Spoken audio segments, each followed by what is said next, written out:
From somewhere came the scream of a girl who had been poisoned and was on her last breath, and it seemed as if her life would end there. At the last moment, she thought that perhaps if she'd been given another chance, she would have lived much longer than she had this time. The last thing she saw was the crying face of her servant, and the young man behind her, who was clearly gloating that his plan had worked. When she was dying, she thought she knew exactly who was responsible for her death. While the king of the underworld held his supreme court, a man appeared before him, kneeling on his knees and repenting.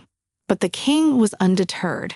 He said he knew of this man's monstrous deeds and that he had abused the common people. So looking at him resolutely, he announced his sentence: 20,000 years of boiling cauldrons. The man begged to be spared, but the man was undeterred and ordered the next one to be brought in. But suddenly the king of the underworld himself was addressed in an overly familiar and friendly manner. He was shocked at who dared to address him in such a manner, and so he turned his gaze to the newcomer. But it was the main character who waved at him and said, "Didn't he expect to see her so soon?"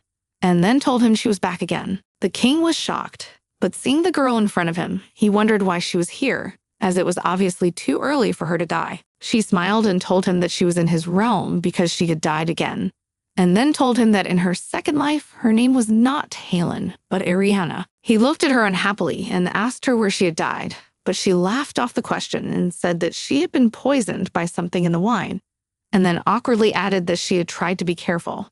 She added awkwardly that she had tried to be careful. But at that moment, she was all boiling with rage and asked the dungeon ruler how many times she had already gotten to him. And afterwards, she began to remember that her first life was cut short when she was hit by a car. The second time, she had a heart attack, which was very strange for her age. In her third life, she was at the center of a conspiracy that got her killed. And the last time it was poisoning.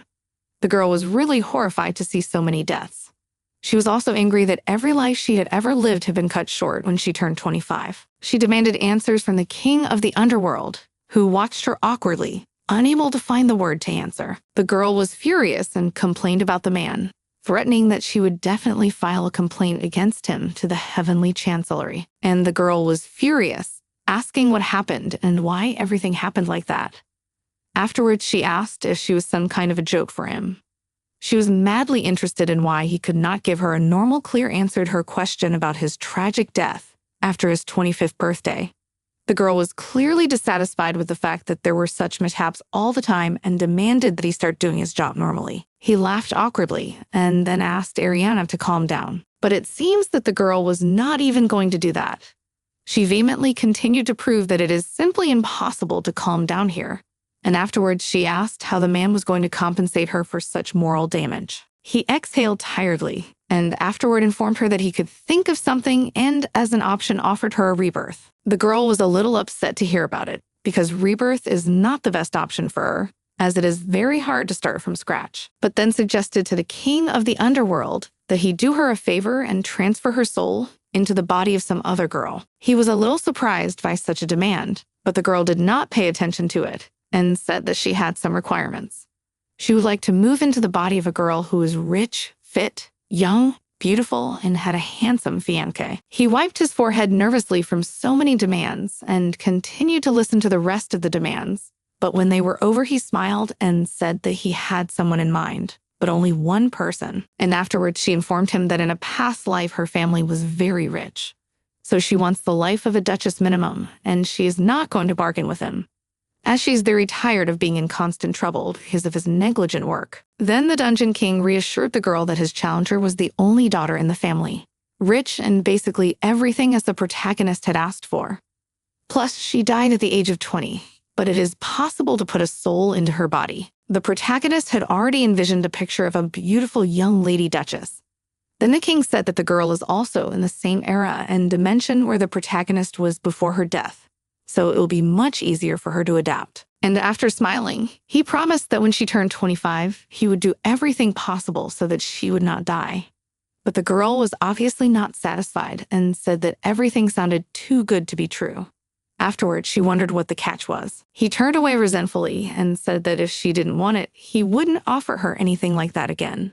Then she waved her hands and tried to calm the young man down and said that she believed him. It just seemed weird and she wanted some assurances. Hearing such demands of the protagonist, he handed her a special amulet and some pearl that shone brightly in gold.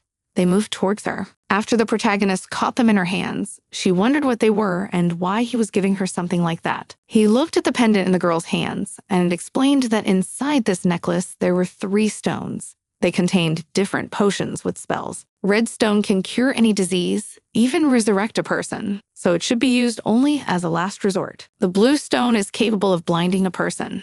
Drinking a potion made from this stone, a person will see what the wearer sees. And a green stone can give a person all kinds of powers. After she noticed another small caramel in her hands, the king was just about to explain what the golden pearl was doing, but the protagonist wouldn't listen and immediately swallowed it. And after grudgingly thinking that it did not taste very pleasant, seeing such a thing, the king of the underground kingdom was shocked, for he did not even have time to explain anything. But in an instant, the girl glowed with a bright blue glow and then flew into the air. After a moment, she found that her body was losing its physical shell and becoming translucent like a ghost.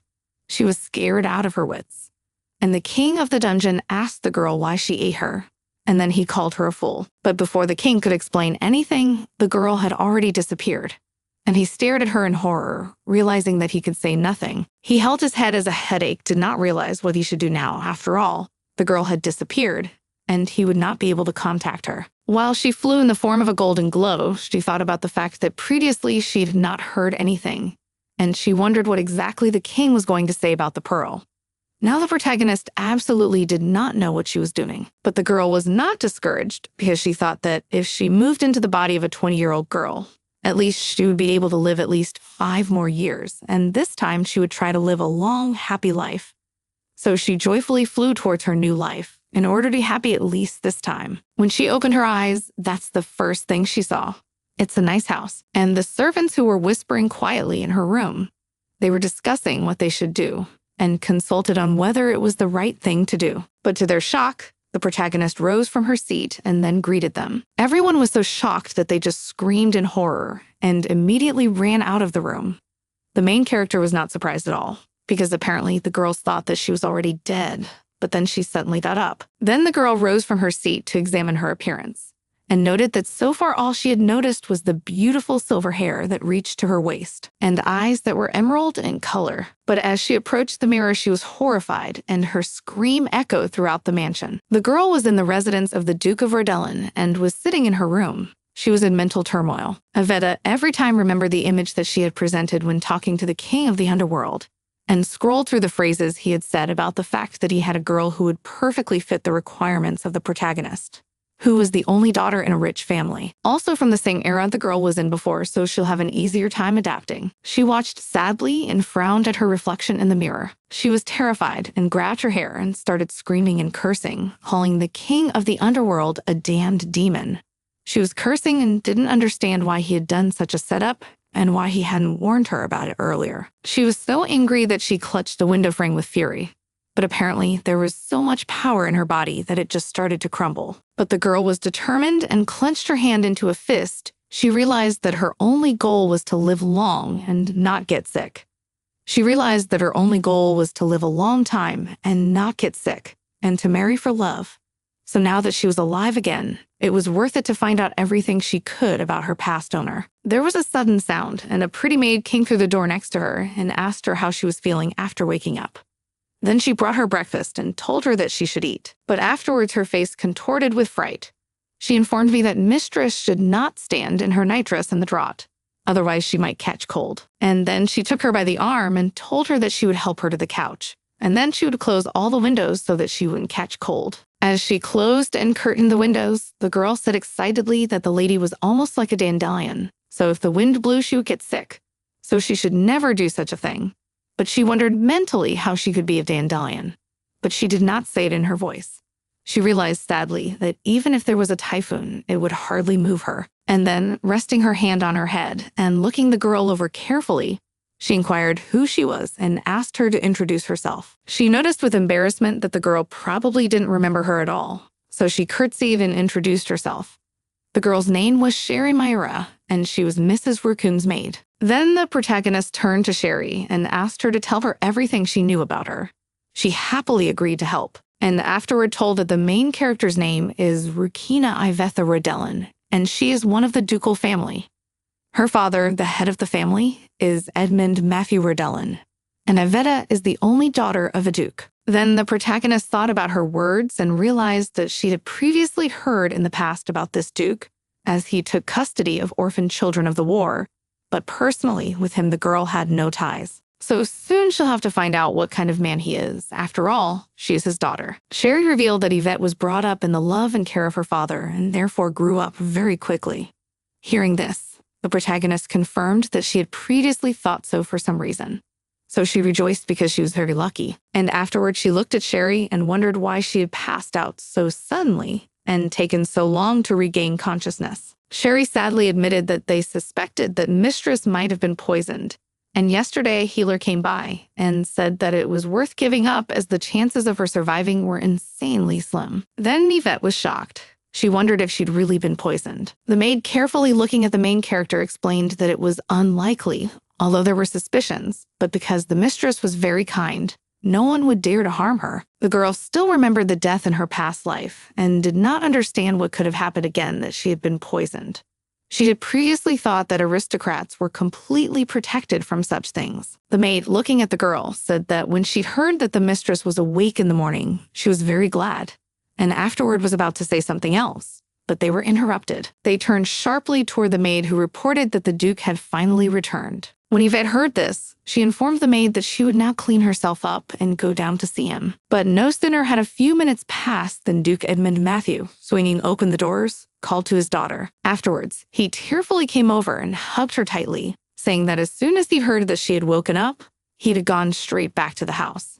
He cried and confessed that he thought he had already lost her forever, and sincerely apologized for not being able to keep her safe. The protagonist, being in the arms of the Duke, thought it was strange that such a man was called Ice Duke, and informed her father that everything was all right, after which she hugged him tightly, responding to his embrace and trying to comfort him. Interrupting this welcome reunion, the Duke was approached by one of his aides, who informed his lordship that the Marquis of Talenti's party was to be held tonight, so he must appear. But the man looked at him angrily and told him that his only daughter was awake, so he had absolutely no business going to the Marquis. T.O.T. awkwardly reported that he had already tried to explain the whole situation to the Marquis, but the latter insisted that the Duke should still be involved. He looked at his subordinate unhappily, and then ordered him to tell him that he wouldn't be in, so he was going to spend all of today with Iveta. But the girl smiled radiantly at her father and told him he should go, and then said she would like to join him on his trip.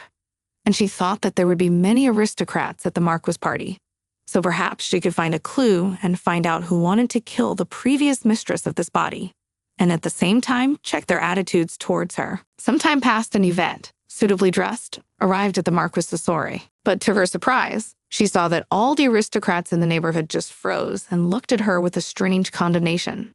She was surprised that, even though she was the Duke's daughter, no one even greeted her. As she walked past the crowd, she finally realized what the true attitude of the aristocracy was toward the former mistress of this body. Then the girl sat down on the sofa and asked her maid if she was an outcast, but she assured her that it was all right, for she had a close friend, Alice Millick, the Marquis' daughter. And afterwards she explained that they had been close since childhood. But suddenly their dialogue was interrupted by a girl running up. Iveta said that she had not missed her and wanted to come to her, but she was not allowed to. But she was still glad that she had decided to come to them as soon as she regained consciousness. Looking at her friend, the protagonist discovered that she looked a lot like Snow White. And after awkwardly looking her over, she said that unfortunately she had lost her memory.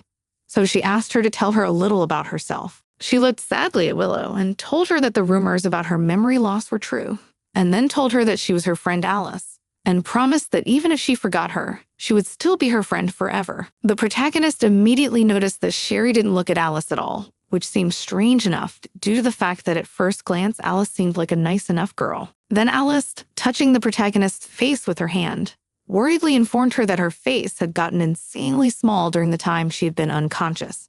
She'd only thanked her embarrassedly for such great concern. Then Alice explained that as soon as she heard that she had come to her senses and would be coming to their dinner party, she had prepared everything in advance. The head heroine, seeing all these desserts and the fact that it was prepared just for her, was shocked, as just looking at this food, she felt insanely fat. Then Alice handed her a huge bun and told her it was one of her favorites with custard.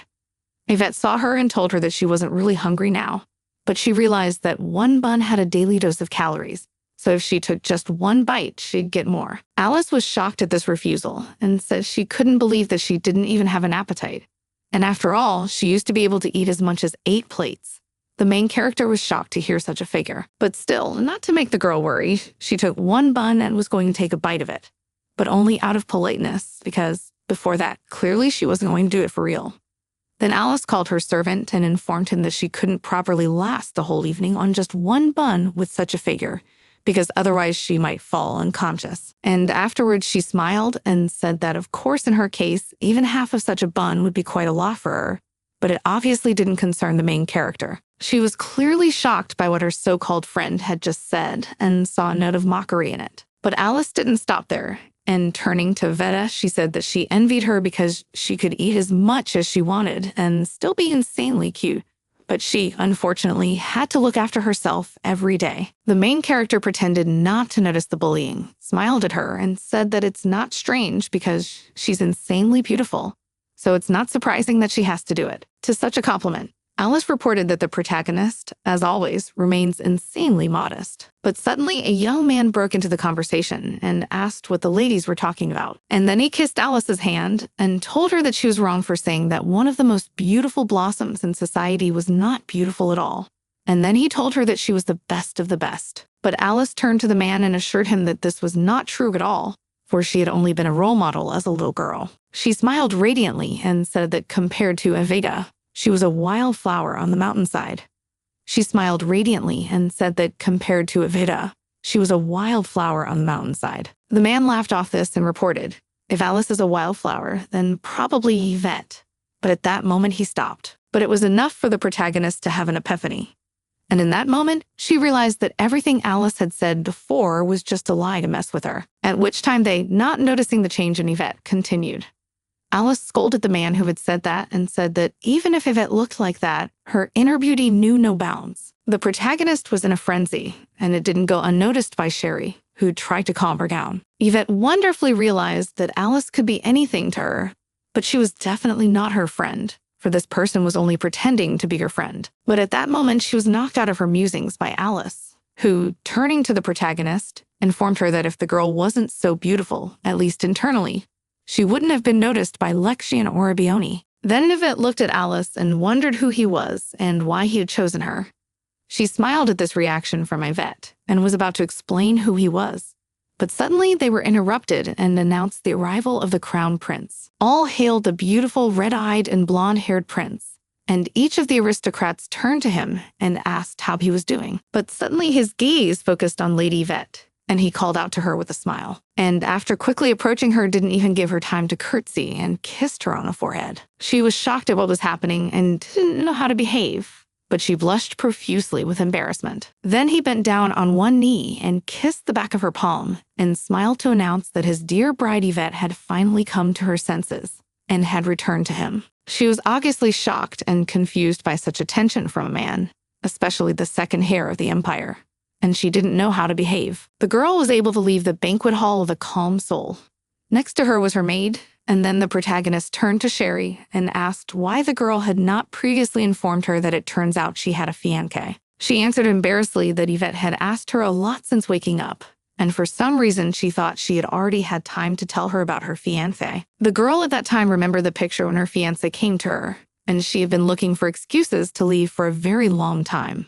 But he didn't want to let her go anywhere. And finally, standing on the balcony all alone beside Sherry, and remembering the face and the groom, she realized that even he was a huge problem that would have to be dealt with. But Sherry, radiant with joy, said that Prince Lexian is a wonderful man, and 5 years ago, he fell in love with her at first sight and immediately proposed. And since then, he's been sending her gifts and writing her letters. And besides, he's the most handsome man in the whole empire. And she still couldn't believe that such a handsome guy was the main character's fiancé. The girl at this time did not share her enthusiasm, and sadly thought that Cher was right in principle, and he really was a dream guy. But it all seemed too unrealistic. He could have chosen any woman he wanted, but for some reason, he's courting the owner of his body, and he said he fell in love with her at first sight. She asked Cher why His Highness had fallen in love with her, but she simply glowed and said that he had been enamored of her at first sight. And after the image of him reported that he constantly told Iveta that absolutely everything in her is beautiful and that her appearance in his life is like a miracle. Afterwards, she was embarrassed to report that the main character was so moved by his words that she even cried. Sherry admitted that she could hardly hold back her tears because of how romantic it was. When she heard something like that, Yvette was shocked and had a chill on her skin just from imagining such a picture. And afterwards, she said that it must be because she was the Duke's daughter. Then Sherry, already calmed down, said that she didn't know the intricacies of their relationship, but that wasn't true at all, as His Highness really loved her very much. But suddenly, her protagonist's gaze sharpened to what was happening in the banquet hall. There, her friend Alice was dancing with her fiancé Lexian to an insanely beautiful and romantic tune. Looking at all this, the protagonist conceived that they are an insanely beautiful couple, and it would be much better if it was they who were actually engaged. But suddenly her heart started pounding hard, and she suddenly felt very unwell. But suddenly she was distracted from her thoughts by a young man, who turned to Iveta and asked why she was here in this cold. The girl, looking at his face, tried to find out who he was, and then she remembered that this young man had followed Prince Lex, and that he was the third crown prince. Then, saving her from embarrassment, Sherry greeted his lordship Prince Heron.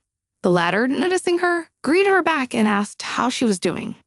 Sherry smilingly informed him that she was honored that he even remembered her name. Then he looked at Sherry carefully and said that he had come because he was madly eager to greet Yvette and talk. Sherry blushed with embarrassment at what she heard and informed them that it was no problem, and then walked away, leaving them alone. When they were left alone, Heron turned to Willow and said that he had already heard that the girl had lost her memory, and it turns out she has absolutely no idea who he is. But afterward, the girl curtsied and announced that his name was Heron, and he was the third last principal of the Empire. He smiled radiantly and said that Cher had mentioned it earlier, so he was pleased that she remembered. Looking at his face, the girl noticed that he was clearly different from the other prince, and he was her type. But then, unexpectedly for the protagonist, Heron approached her and was a couple of centimeters away from her face, and then said that apparently the girl does not remember what she used to call him.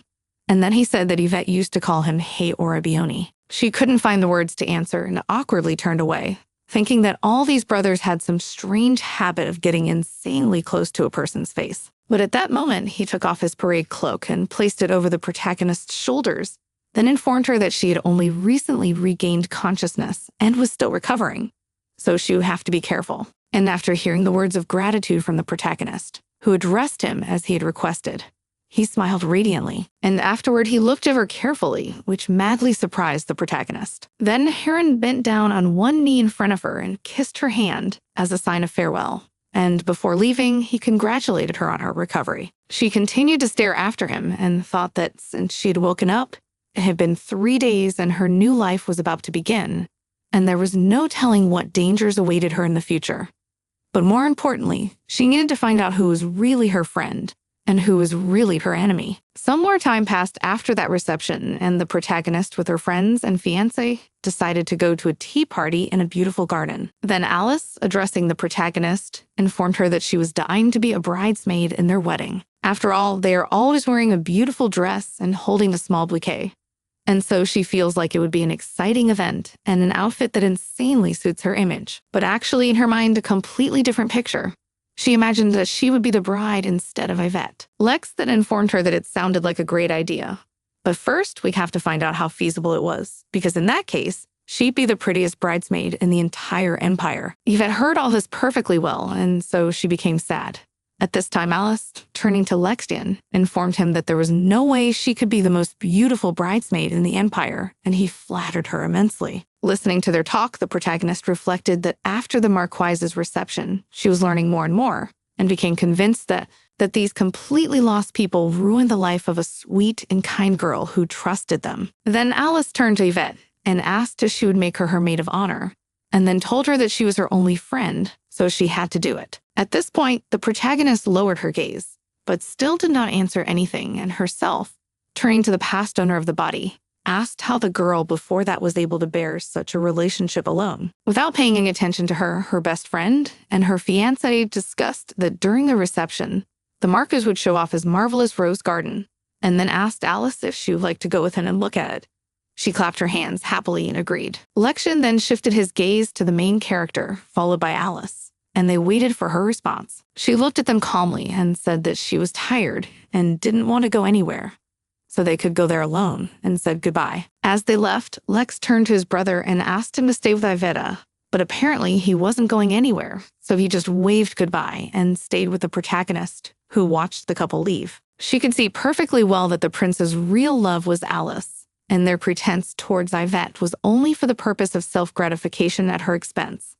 She sadly realized that the past owner of this body had fake friends, as well as a fake lover and a very lousy life. But suddenly, out of such depressing reflections, she was brought out by Heron, who approached her and inquired what she was thinking so deeply about. Da, frightened by this sudden proximity from Heron, abruptly moved away, and then said that she wasn't thinking about anything special. But then she turned around and looked at him, realizing that apparently he too was aware of her predicament.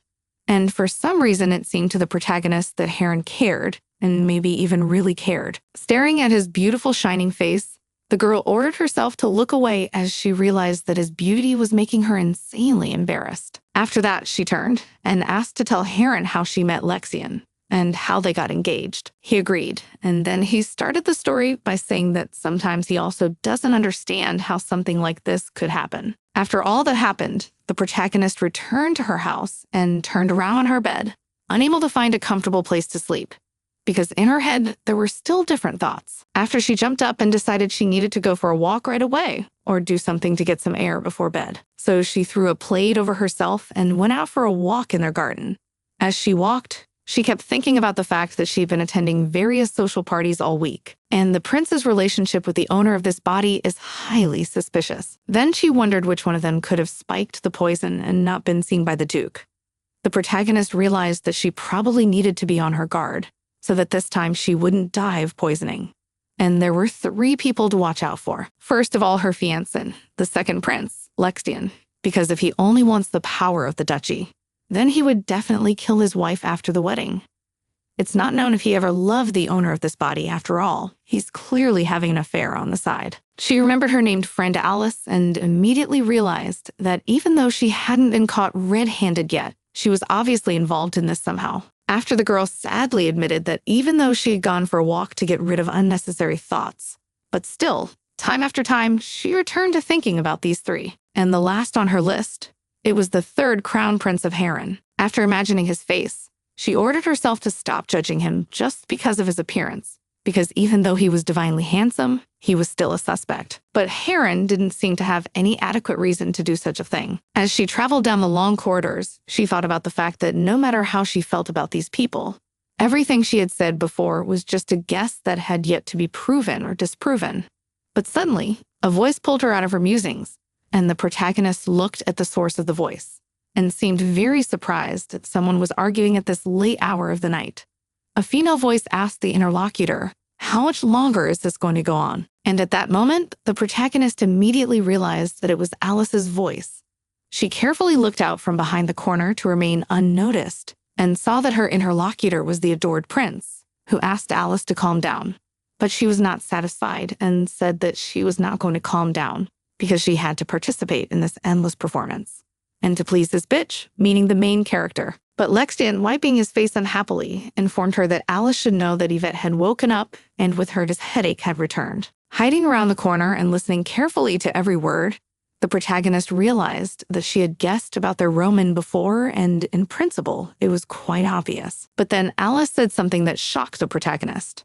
She said that she had entrusted Lexian with such a simple task, and had also given him a special medicine. On hearing this, the girl experienced such a tremendous shock comparable to physical pain, and so she bent in half.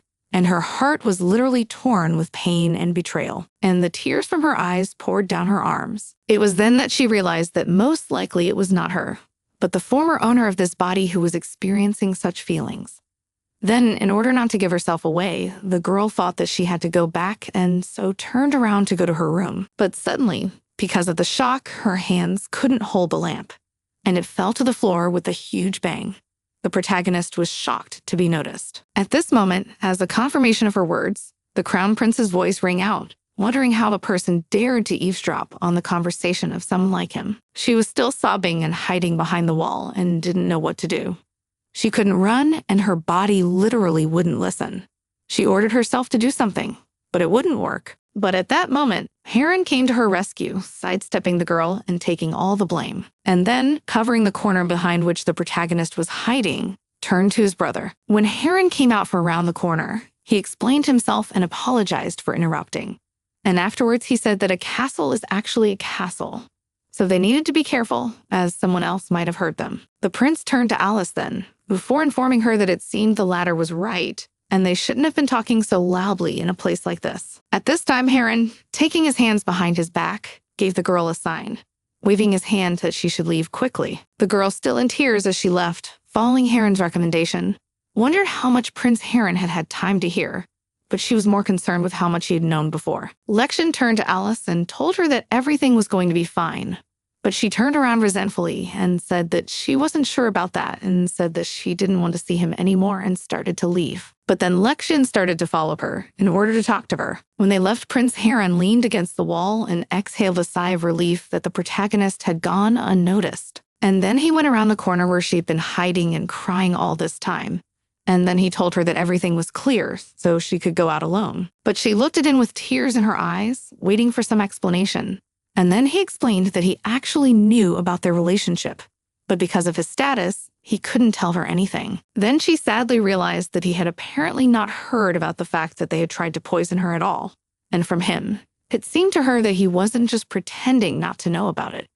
Anyway, Prince Heron knew perfectly well that her fiancé was cheating on her and said nothing about it. To comfort her, he reached up to her face and tried to soothe her, but she haughtily removed his hands from hers and afterward explained that between her and his brother, the Crown Prince, there had never been any great and pure love. He looked at her carefully and asked Yvette why she was saying that, but she looked at him confidently and asked if he wanted to talk about the fact that her fiancé had been cheating with her best friend all this time. And after wiping her face with tears, she said it wasn't the reason she cried, and then asked me to leave her alone. He tried to stop her as she walked away resolutely and informed her that the Yvette he had once known would never have said such a thing.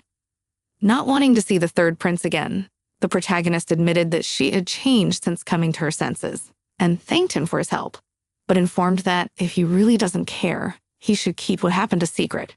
But in the future, she doesn't want to see him pretending to be her friend anymore. But almost immediately, the main character realized she was angry and acting like a child because she wasn't feeling well. But the third crown prince didn't seem to take offense at that. He just laughed. Yvette turned around and looked at him and thought that maybe he had lost his mind. But he even cried at how funny the girl behaved and explained that knowing her soft character, he thought that she would cry for months, but she really has changed a lot. Then Yvette came closer to him and told him that she had a question for him. Then she explained that if he wanted the girl to continue to call him her brother and to communicate with him, he should answer it. He nodded in agreement, accepting the girl's request. She, remembering her father, wondering if in fact Prince Lex was only betrothed to her because of her father Duke's influence. He calmly looked her over from head to toe and told her that she was absolutely right and that these were his true plans. Hearing this, the protagonist was convinced of the rightness of his words, and after waving away said that for today it was enough. And now she wants to err, so she said goodbye to him soon. But he looked at the girl worriedly, wondering what she was going to do, and if she was planning revenge. She thought about his words and realized that now she needed to calm down and think about the situation. But he was right, so she had to think about what she was going to do next. After all, the previous owner of the body had been poisoned by her fiancé and only friend, and since their attempt had failed, another, more sophisticated and elaborate one might follow. And for the sake of living in peace, she had to solve this problem. So if she succeeds, the protagonist hoped that the owner of this body and her soul can find peace. She turned to Heron and informed him that she didn't know what she planned to do yet, but she had no intention of leaving things as they were anyway. But looking at him confidently, she told him that she had no plans right now. Afterwards, she felt that she didn't need to do anything for now. She had to prepare herself first. She was still stupid and naive to those disgusting people. But when they saw the other Yvette, they would realize how wrong they were and would fall to their knees before her. The next morning, the girl was returning home with her father, and afterward decided to inquire and turn to him. She said that she wondered what would happen if she wanted to break off her engagement to the Crown Prince. She wondered if he would support her in this. He excitedly touched her arm and asked what had happened to her. She realized that for the Duke, it would be a difficult decision, as the servants will go about his infidelity to the Emperor. but without his help, the girl will not succeed. But then he turned to his daughter and told her that if she wanted to do so, if she made such a decision, he would gladly support her.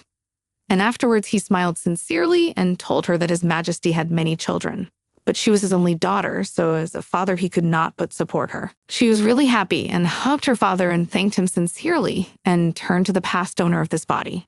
She was glad that although she had no friends and loved ones, but she really had a wonderful father. When she returned to the Duke's estate, she realized with disappointment how voluminous she was after all. This sadness was noticed by Sherry, who brought her favorite dress and offered to wear it. But she said she would never wear it in her life and asked her to get it out of her sight. The maid was very surprised at this behavior, for this had previously been her favorite dress. But the lady said she would never wear such a huge dress again and ordered it to be put away in the closet, and then asked for a completely different one to be served to her. It was absolutely tiny compared to her parameters, but the girl realized that she had a keen desire to fight, so she decided to put it on after all. Of course, she couldn't do it at all, because she was obviously much larger than the size of that dress. But still, she refused the help of her maid. And finally, after a while, she got into it, very angry and out of breath. Afterward, she asked Sherry if everyone was here. Then the maid said they were, and everyone she'd asked to be here had arrived. When they entered the room, they found 4 people in front of them. The girl angrily slammed her fist on the table and said that apparently they were still wondering why she had gathered everyone so early in the morning. Of the gathering was Miss World Seamstress, Charleston Chef, as well as Ural the head maid, and Herbert Eden, commander of the Knights of Carlton. The protagonist looked at each of them with full determination and informed them that she had called them to fulfill an insanely important mission. Since today, she was appointing them as a team of personal nutritionists for Yvette Rodelin. She looked at them with determination, while she reflected that the next 6 months were the beginning of the work of executing the perfect revenge plan. So her training began, and now at the Duke's training room, she was doing a tiring workout and running, almost panting. At some point, the knight captain stopped her, and then informed her that she should take her wooden sword and practice the blows for 80 repetitions. She fell on her knees in front of him and asked if she could at least rest a little. But he said, with a stern look in his eye, that for talking like that, she'd have to take 5 more strokes. So she's now down to 85. She grimaced looking at the sword in front of her, but still there was no more talking. The Royal Weight Loss Program consisted of training together with the commander of the Knights, who was quite harsh, even after she had worked out all 85 sword strokes, almost with tears and insane fatigue. He calmly turned around to praise her, and afterwards informed her that tomorrow the number of approaches would increase by 15. Also, the weight loss program stood from a rigid diet, and the girl was constantly choking on vegetables with protein and low fat. Eating such dishes and experiencing the wildest muscle pain, all the girl regretted was that she could not eat a pie with meat and cheese, as well as all sorts of cakes with sweet and airy cream. As she ate her salad, she saw the chef and her personal maid, as well as the head of the maids, enjoying delicious desserts and sweets. And also Sherry complimented Charles as his skills were improving day by day. She was drooling and couldn't take her eyes off the sweets, so she hesitantly asked Durrell if she could try at least one of them. But she looked at her angrily and said that she could not do that because it was her decision not to eat sweets until she lost weight. To turn away disappointedly and realized in horror that all the agony she must be going through just because she was in this particular body. And after furiously continued to eat her salad, realizing that it was very hard for her, but despite that, she can't give up. When they were alone, Sherry apologized to A for their terrible behavior, but Sherry said it was all right, since they didn't have to limit themselves and adjust to her. Sherry, pouring her tea into a cup, said that her lady was as kind as ever. But suddenly, the protagonist turned to Sherry and wondered why Brother Heron was with her now and what he was doing in her house. But that case smiled broadly and sweetly, and said that he was just wondering if she was well, and afterwards asked Yvette if she was not glad to see him, but so coldly informed him that she was. He informed her with a smile on his face that he was insanely sorry, because he had chosen the gift for her very carefully. They're still not hiding her displeasure. She still wondered what he had in store for her, but still thought it was insanely suspicious that he was here all the time. Then a beautifully wrapped cardboard box appeared before her, and he told her that they were blueberry muffins from Alfred's bakery. Afterward, he spread them out on the table and happily announced that he would like to eat them together. Sherry watched the whole thing with delight, and then asked if they were from a bakery that had just opened recently, and he had been waiting in line for half a day. He agreed with that assumption, But then Sherry tried to explain that the lady was on a diet. But the angry protagonist didn't let her finish, so rising from her seat, she ordered Sherry to clean up. It was Heron who looked at her worriedly and wondered why she was acting like this, because even during the most building diet, a couple of muffins wouldn't hurt. But there angrily slapped her hands on the table, silencing everyone, and then just as decisively left the room. Heron was very upset by this reaction and remembered his conversation with his older brother Lexian. The second crown prince wondered if the protagonist had gone on a diet again, and after a sarcastic laugh, and reported that she had already countless times going to lose weight and broke down time after time, and then reported that she had taken up the old again. It disgusts him to even think about it, and then turning his back to his interlocutor, said that he did not want his so-called bride to disgrace his name again. So let her give up soon and calm down at last. But Heron had informed Lexian from the start that it would be a difficult enough task for him, because apparently she had her heart set on a much better solution this time. And so it turned out to be. Some more time passed, and the protagonist was walking in the garden and suddenly turned around and saw Prince Heron, and asked what he was doing here. But he smiled radiantly and corrected her and reminded her that he wanted her to address her as a brother. The girl was insanely displeased, but still addressed him as he wished.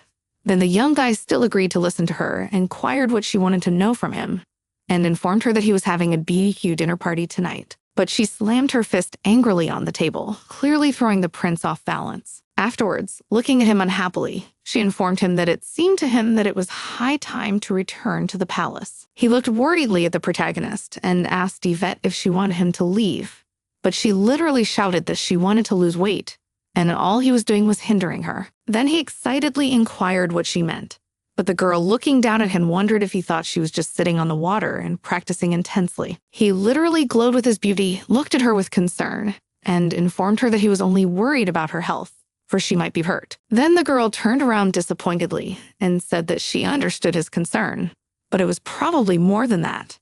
After all, there must be a reason why he had been watching her for 2 weeks now. And then to Prince Harina's shock, she suggested that it was probably Prince Lex's orders, and then turned back to him and wondered if she was right. But seeing Heron's face, she knew immediately that her guess was right. Then she pounded on the table and approached the prince and told him that if he continued to interfere with her, she would break off all relations with him. He immediately realized that the girl was filled with determination and would not give up so easily. So he squeezed her hand and said that it was indeed his brother's orders, but now everything was different. But she didn't let him finish and wrenched her hand from his grasp, informing him that he now realized that her intentions were much more serious this time. So she said goodbye and left hastily. Looking at her, Heron realized that Yvette was threatening him for the first time in his life. At first, it was hard for Heron to believe it, because Yvette always liked to eat good food, but after 2 weeks, it could be said that she had succeeded. He smiled happily at how serious the girl was this time, and then he decided he would stay out of her way. A servant knocked the servant out of his musings, turning to His Highness Prince Heron, who reported that he had received a letter from His Highness the Second Prince. He was excited enough, so he started reading right away. And after he got upset, he realized it was time. He folded his arms on his chest, unhappily, and exhaled frustratedly, not sure what he should do. When the protagonist found herself alone, Sherry spoke to her in the evening and inquired, did the protagonist now hate Heron the sprinter? But she smiled, turning to her and informing her that it was rather silly, and she didn't think so at all, and inquired as to what gave her such a mistaken opinion. To thoughtfully reported that when His Highness Heron was in their manor, she was constantly angry and avoided talking to him, and constantly asked to say things that she wasn't at home right now. And she had never acted like that before, for they got along well. Then the protagonist disappointedly realized that it was too obvious, but after awkwardly trying to come up with an excuse, and asked, is it okay if Lady continues to communicate with another man if she's engaged? Seeing Sherry's smiling face, the girl realized that it was actually more complicated than she would have thought, and then turned to her and asked her forcefully why she cared so much about their relationship. But she smiled radiantly and said that she would like them to reconcile as soon as possible, for His Highness the Prince was very kind even to such a simple maid as she was, and she was very grateful that Lady Yvette also considered her a friend. From such words, the protagonist was madly surprised, and it seems that for a second her opinion about the prince also changed. But after the maid bowed excitedly and said that apparently it was too foolish of her to consider herself the equal of such a noble lady as herself. The protagonist stroked her on the head and then took her by the shoulders and told her that she was very happy that she felt that way, and then thanked her and asked her if she would be willing to stay her friend. She literally glowed and then said that she wanted it very much and would serve her lady faithfully for the rest of her life. She only laughed and said that serving for the rest of her life was too much. Some more time passed, and the protagonist found herself in her bed and began to think, remembering the prince's face, what he had to say. And then she was angry at herself for worrying about it, but she thought she should have listened to him. But after some more rolling around on the bed, she came to the realization that he was Alexian's spy after all. Unhappy that she couldn't sleep, the girl sat up on the bed and yelled that she needed to go to sleep as soon as possible. But suddenly there was a knock in her room, and she looked about her excitedly. I don't understand who could have come at such a late hour. And then throwing on her robe, she went to the door and wondered if the maid had come too. She opened the door but saw that it was the third crown prince Heron. He put his finger to her lips and asked her to be a little quiet, because she might be overheard. And then, smiling radiantly, he offered her a walk. So they got out unnoticed by the guards and were now walking through the park, which was built on the territory of the Duke's mansion. He frustratedly told Iveta that since that day, he had tried to talk to her for the third time. The girl only asked what he wanted to say to her. Then the guy sadly announced that he was going back to the palace tomorrow. But the protagonist, still thinking him a traitor, said that this was wonderful news for her. After these words, the prince approached her and, after scrutinizing her embarrassed face, asked if she really wanted him to leave. She turned away to hide her embarrassment and wondered why he would even bother to ask such a question. She clutched her hand to her chest and didn't understand why the prince was acting so strangely. But then she turned to him and saw his pensive face looking off into the distance. He said that she had said earlier that she wasn't going to do anything about it yet, and then asked excitedly if one day she might want revenge. The girl turned her head away sadly and wondered if that day came, he would try to stop her. But he just waved his head and said that he didn't care what she did. And then resolutely looking at her told Yvette that he always wanted to stay by her side. She was madly surprised by such words, and so she looked carefully at Heron and asked why he wanted to stay with her. And he must have forgotten that he was the younger brother of the second prince, who was her fiancé. The man smiled awkwardly and informed her that he wouldn't insist. Anyway, he wanted to leave it to the protagonist to think about, and he just hoped she could achieve her goal. He walked forward and told the girl that it would be dawn soon, so he offered to take her to her room. The girl looked at him uncertainly as he moved away and couldn't find the right words to answer. As a result, the next day the prince was standing near his carriage ready for the journey and told the maids that although he had been here for a short time, it was time to say goodbye and thank them for taking care of him all this time. Those with happy faces said that it was a great honor for them to serve the prince. They also wished him to be very careful on his way to the palace. She, watching the boy surrounded by her maids, was surprised at how quickly he had managed to get close to everyone. Then the girl wished her brother a good journey and mentally wondered that he would never come back again, and smiled at him as sincerely as she could, for she was really glad he was leaving. But suddenly he walked briskly towards her, and then he reached up to her face and slapped her. The maids were simply shocked at the crown prince's behavior. Holding on to the bruised spot, Yvette asked him why he did something like that, but he calmly explained that he did it because he felt like it, and then leaned over and whispered something. His words made the protagonist's whole face blush with embarrassment, and then Heron pretended not to notice, just smiled and said goodbye. She was still embarrassed when he said she shouldn't overexert herself because he liked her just the way she was. Even though the girl was insanely embarrassed, she was pissed that an asshole like Heron wanted to piss her off. 6 more months passed, and the protagonist's father finally returned to the Duke's estate. He went in and immediately called out for his daughter, saying that he was back at last. And turning to the servant who came to him, he inquired where his precious daughter had gone, for he could not find her. He also resented the fact that he had warned them earlier that he would return today. And then he looked angrily at the servant and said that he had left them alone for only 3 months and had gone on business, and they had already gotten so disorderly. But suddenly his anger changed to surprise as he looked at the girl coming down the stairs. That mad woman elegantly curtsied to him and then congratulated her father on his return. At this time in the Duchy of Winston, a young man was being handed a letter by a man and informed that he had originally received a letter from the emperor, then from the headquarters, and now from the Duke of Rodelin. The dark-haired man seemed truly surprised at the invitation from the Duke. Then his servant explained that it was most likely an invitation to a reception in honor of his daughter's recovery. The man said in surprise that he had previously thought the Duke's daughter was dead, but the aide explained that it was just a rumor, She was indeed near death, but she was miraculously healed. Then he opened this letter and asked why the reception was being held after 6 months. Then it was calmly explained to him that it was probably for medical treatment.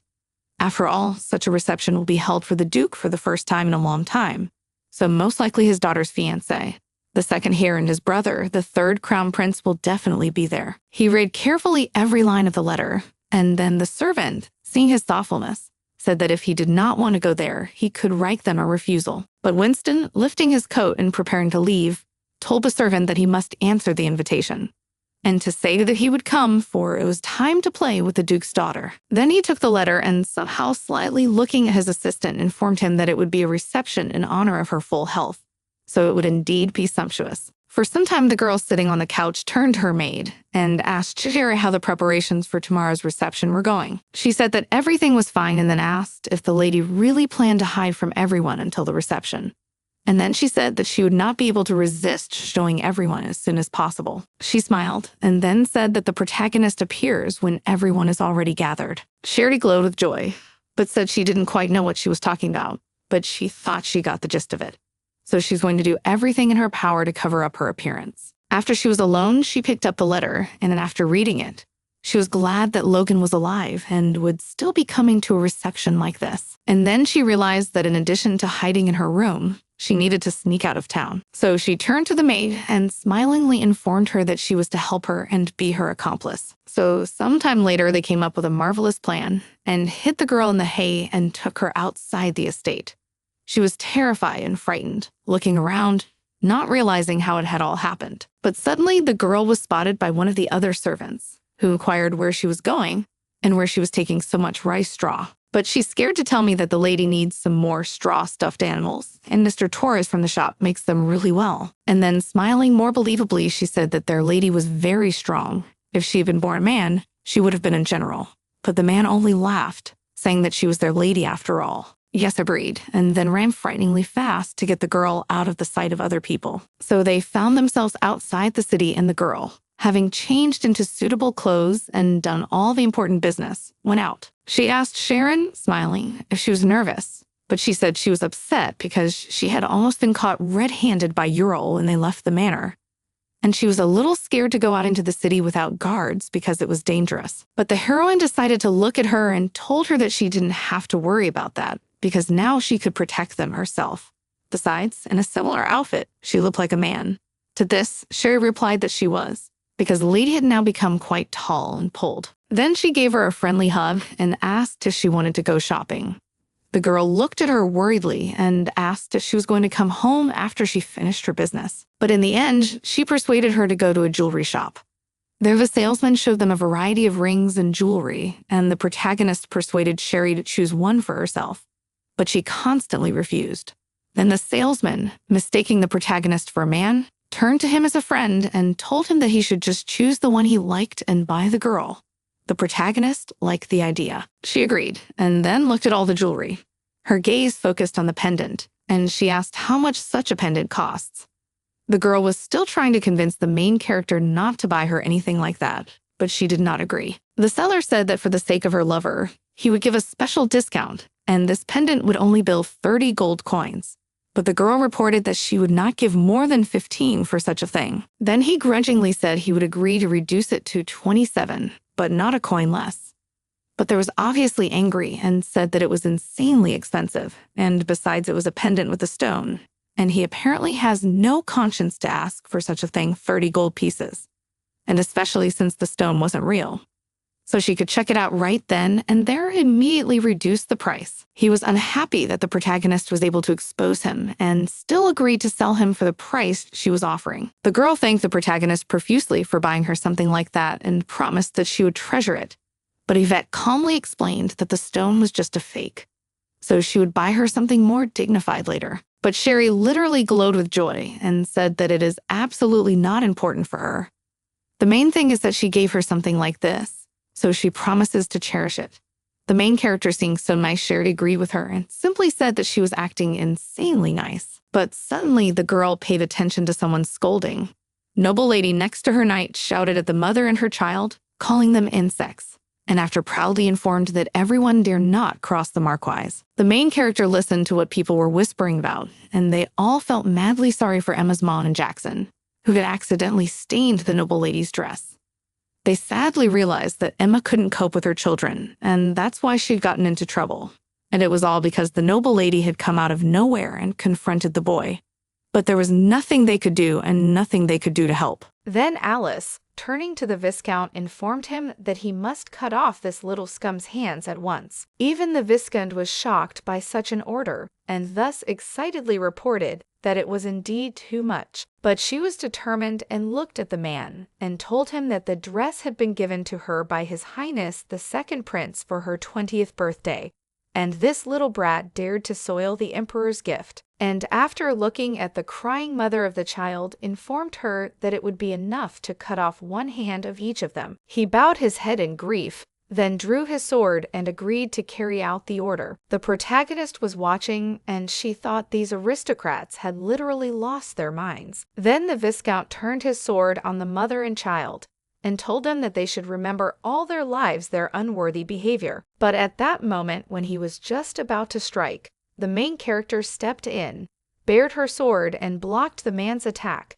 He asked indignantly what she was doing. The girl, looking at him with all determination, said that she should be the one to ask him something like that. The battle was still going on, but the protagonist, taking the initiative, put her sword up to his face. The man then furiously asked how someone like her dared to point a sword at him, but she informed him, with a calm, cold-blooded expression, that it was she who should inquire of him about something of the kind. Then she shifted her sword to the girl, and wondered if it was the Marquess of Millik. She put her hand to her breast, and said that she was the only daughter of the Marquess, and then said that apparently the protagonist does not know what happens if you get in the way of aristocrats. The girl, whose face was hidden under a hood, and so everyone still thought she was a man, said that these are the lands that belong to the Duke, so whatever happens here, this kind of massacre is forbidden here. But the likes of the Marquise and her assistant dared to lynch the villagers who are under the Duke's protection.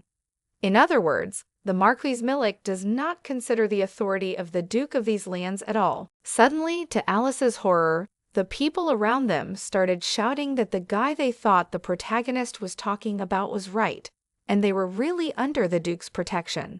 And no matter how high their status was, they couldn't touch the locals without his permission. Then the Marquis, pointing to the stained dress, inquired what the protagonist was going to do with the dress. But the protagonist only laughed and told Tan not to say such nonsense, because this dress was not suitable for her from the beginning. And for such a rude person, a gift from the imperial family is like a pearl necklace on a pig's neck. She turned around in fury at the commoners who had previously laughed at the protagonist's similar joke, and those immediately fell silent. And afterward she, stymied by such attitudes, reported that commoners are everywhere around, and then she faked passing out. Aunt Veda, that all this time she had been watching such a picture, thought that Alice was so gracefully fainting, and was quite plastic about it. But suddenly, unexpectedly, the guard tried another attack, which the girl also successfully blocked. He said angrily, looking at her, before preaching and making baseless accusations, it would be a good idea to introduce yourself first. Afterward, he said that since someone like this guy dared to meddle in the affairs of the nobility and protect those scum, he wouldn't forgive him. But she easily twisted out from under his attack to strike back. The Vicomte was watching all of this, and thought admiringly that the girl could handle the blade quite easily.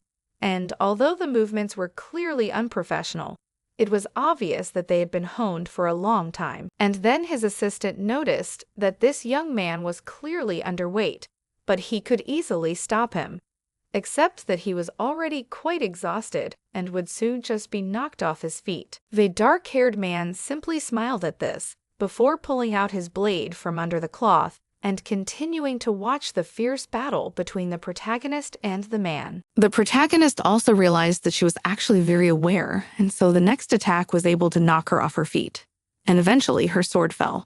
She looked at it angrily in order to pick it up and still realized that she should have trained harder, at which point the assailant began to move on the girl, thinking he won. But at that moment, a small dagger flew at him from whence they came, cutting his hand, and the sword flew out of it and fell to the ground. Vaiken started to look back in horror at whoever had thrown the blade at him. The man approached and told Vaiken Barlik that he had better take the Marquise Malik back to the palace.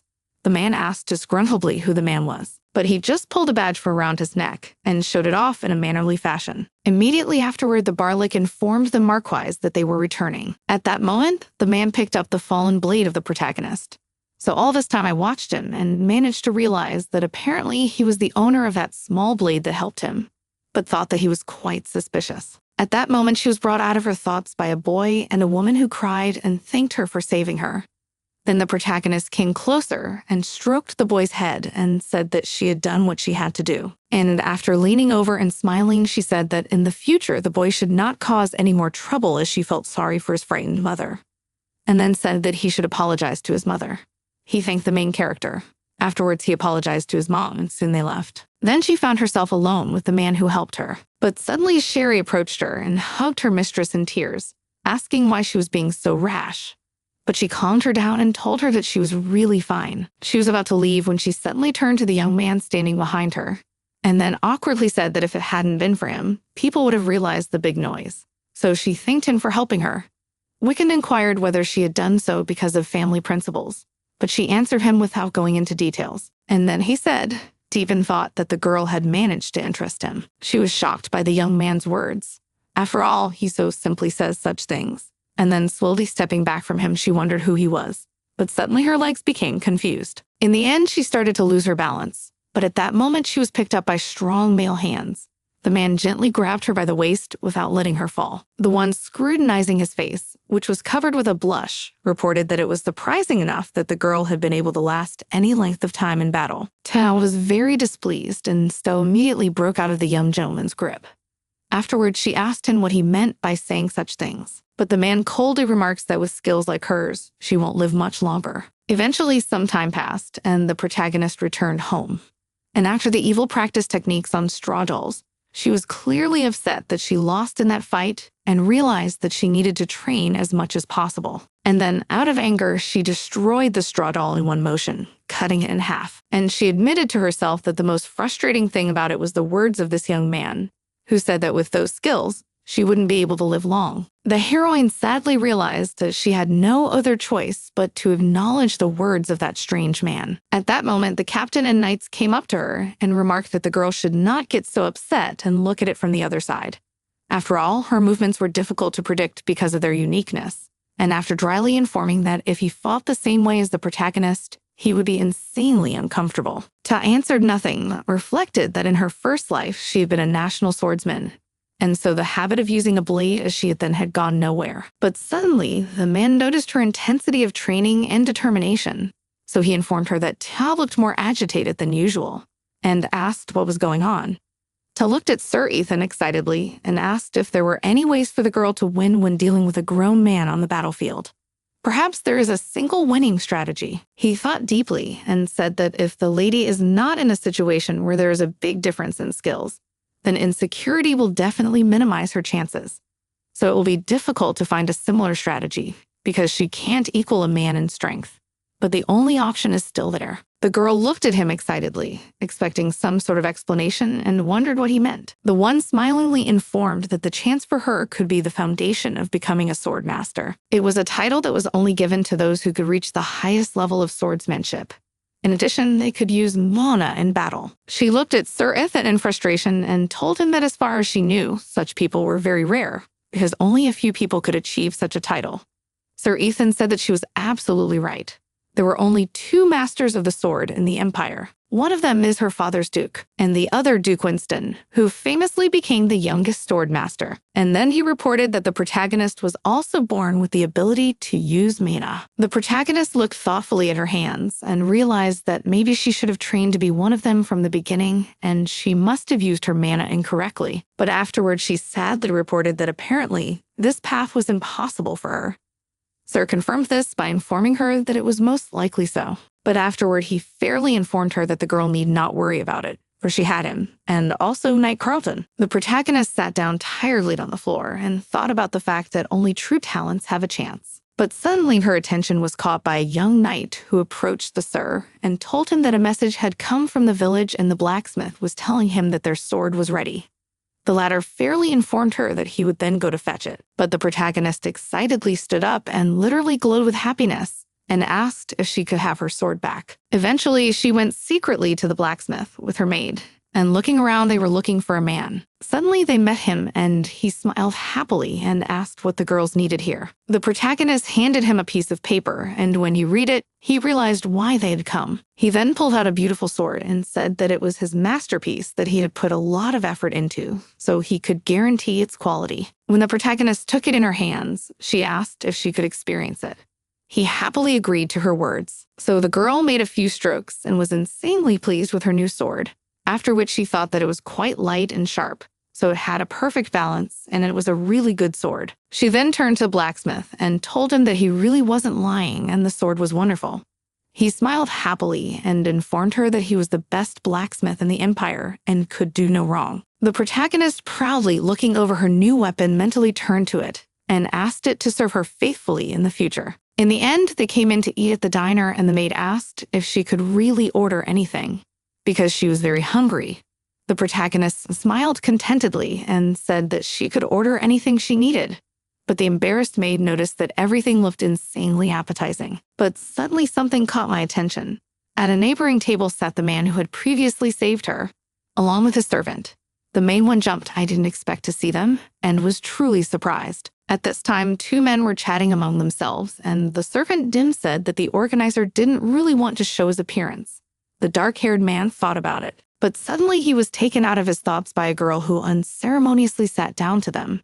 The knight immediately stood up to protect his master, but he waved his hand and said that he should calm down, because everything is normal. He then carefully flicked the girl in front of him, informing her that she was being rather rude, so he asked her to introduce herself. But she said with a smile on her face that she was madly sorry for what she had done. She was just happy to see her benefactor. Then the man realized that it was the same guy that everyone thought he had saved before. Then he turned to the girl and asked what was wrong, why she had come to him. Then Yvette said that she had not expected that they would meet again. But then she said that the man had been madly kind to her, so she had to thank him, and now they had met again. So she asked him to let her get justice.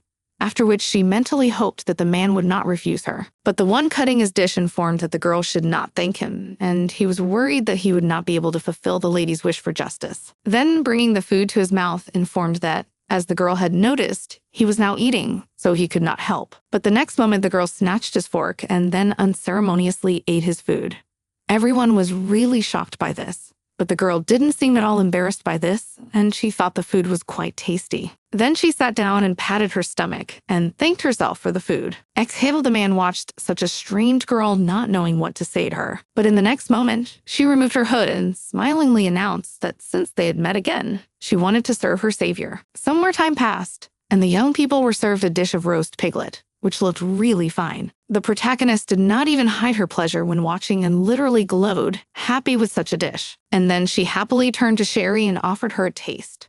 Because the food in this place is famous for its flavor, and especially the pork dishes in this place are famous for their flavor. So if she didn't try it, she would regret it for the rest of her life. She tried to deny something and looked at the meat carefully. But at this point, the protagonist herself took a bite out of it in order to try something she had denied herself for so long while dieting. Her face literally glowed, and she thought that this food was really divine, and for the sake of such happiness, one could really endure 50 circles of hell in the training room. But suddenly she was noticed by a dark-haired guy who, scrutinizing the protagonist, reported that the daughter of an aristocratic family is a bold and outspoken girl. But the protagonist did not take his words in offense and informed him that she was merely enjoying her meal, after which she asked when she had time to clarify that she was a noblewoman. But the man calmly cut his meat and said that her maid had called her lady, so it was obvious enough. Iveta laughed and then said that she had indeed not been careful, but since she had already been exposed, she decided to introduce herself and said that her name was Iveta. Then she said that it would be fairer if the man told her his name too. But he looked at the protagonist unhappily and said that it was obvious that she did not give her real name. Then, looking intently at his plate, he introduced himself and said his name was Rappel. The protagonist complimented him and said he had a pretty good name, and then said it was a pleasure to meet him. At this time, the man turned his gaze to Yvette's maid Sherry and his servant Dimitri and turned to the girl with a question: what is their true purpose? After which he clarified that he wanted to know the reason why she had approached him, and it informed her that the girl would not treat someone just because he had stopped her from falling. She looked him over carefully, then told him that she was curious to know something herself. At this point, the man's gaze became much sterner, and looking at the protagonist with all seriousness, he inquired what she wanted to know. But she only smiled, then said that she was madly curious to see the difference between Viscount Barclay's true face and what he showed in the public eye. Then said that a man should not misunderstand her intentions, and it was only curiosity. The man explained that the protagonist is very careless because of banal curiosity and the desire to know the true nature of man. And because of this, she is very risky, because at the same time does not hide the fact that she is an aristocrat, and it is quite dangerous. Then the protagonist put the knife fork on the table and stopped eating and said that she was worried about what the man really meant when he talked about her weakness. In the moment, her mind immediately went to recollection when Winston informed her that with such skills, the girl wouldn't be able to live long. Coming out of the recollection at attention, looked at the face of the young man, who informed that if the girl wanted, he could apologize, or perhaps she was thus trying to find out who he really was, to secretly pursue him. When she heard something like that, Avetta just laughed and said that there was no way she would do such a thing, and also said that the man had quite a rich imagination. But then the protagonist, looking at him, carefully informed him that it was true that she hadn't had much luck with her opponent, but she was sure she had done the right thing. And as for her admission, he could think of it as part of the preparatory phase in planning her future. But it seems that Rappel did not really understand what she was talking about, so carefully looked at her, asked if the girl can explain what she meant. After that, said that even despite what she said, it absolutely does not justify her defenselessness after all. If he and his assistant Dmitri would be villains, the girl would have long ago stood at the gates of hell. Lowering her gaze down and looking intently into her plate, Yvette informed him that Mr. Rappel was not that kind of man, and she was sure of it from the beginning. That's why she tried to get close. Then turned away from him and informed him that she was a pretty good judge of character, and said that what happened in the market was inevitable, but she had to intervene despite her lack of experience. After which she returned her gaze and looked intently into Rappel's eyes before informing him that she really needed help because she wasn't good enough. Then the man looked at her with a sort of strange smile and inquired couldn't her problems be solved by improving her skills. Then confessed that he couldn't help asking questions, for he too was curious about something. Then carefully examined the main character and asked where she had learned to use the sword in such a way, and why she, a noble lady, had honed her swordsmanship to such a level, and how she had the courage to enter into battle without hesitation, even in the face of a strong enemy. The girl, looking at him, carefully informed him that she had made a very important decision for herself, and she must do everything to survive at least this time. The man was surprised at this and inquired what she meant, but she simply replied that she hoped that her skills would make her life peaceful and pleasant. After that, she smiled and said that the sword skill was a kind of pledge for a free and happy life, so she would be able to protect herself and her loved ones in the future. Rappel looked at her carefully and smiled, then informed her that he didn't quite understand the girl's motives, but he knew that she was quite soft-hearted, and he liked that very much. So he offered her to join the ranks of his knights. After which he smiled and said that if he thought about what had happened in the market, he was madly sorry that the girl was unlucky with the opponent, but still said that although the lady's actions were reckless, her courage was very fair. Rappel then wiped his mouth and said that he had really enjoyed this meal, and after thanking him announced that they were leaving. The protagonist was very embarrassed because she realized that the young man had just scolded her and praised her at the same time, but he had not answered her question. When the girl found herself at the manor, she decided to take a bath at once, and Sherry, who was helping her, inquired how she felt.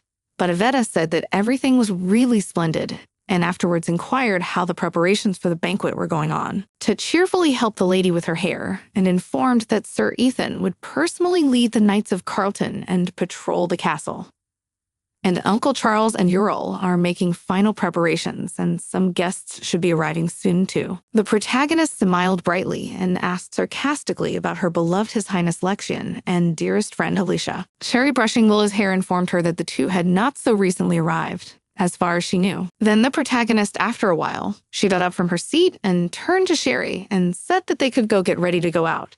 She thought that today was finally the day when the prelude of beautiful revenge would begin. In the Duke of Rodolin's banquet hall, the aristocrats and other guests had already gathered and were chatting amiably with each other. And there stood the crown prince and his brother, Heron. Lexan obviously noticed his brother's uneasiness, so he looked him over carefully and asked if he was looking for someone. But he simply said that he had decided to look around. Lexian then exhaled tiredly and asked if his brother knew when the fat lady was due, after which he rubbed his head with his hand, as if he had a headache, and informed her that he had sent her an invitation on Sunday. But she had even dared to reject it, and was afraid to imagine the horror that would appear before people today. But suddenly, the conversation broke into Alicia, who ran happily to Lexian. He was madly happy to see the girl and smiled brightly and said that she was as delightful as ever. But after carefully looking at the girl's face, he asked why she was so gloomy today. But the girl calmly informed him that she was very worried because the main heroine of the day and the organizers of the reception was Iveta. But at that moment, Lex leaned closer to her and informed her that now the girl would need all her courage to get out, because this wasn't the first time this had happened, because she would fail again and would need an even bigger dress. Tay cried naively and informed her that whatever Iveta was, she was still her dear friend. But Lexian, smiling slyly, informed the girl that whatever it was, Alicia was far more beautiful than any lady, even more so than that fat Iveta. After which he took the girl's hands and suggested that they go dancing, after which she said that even the heavens themselves should bless their marriage later.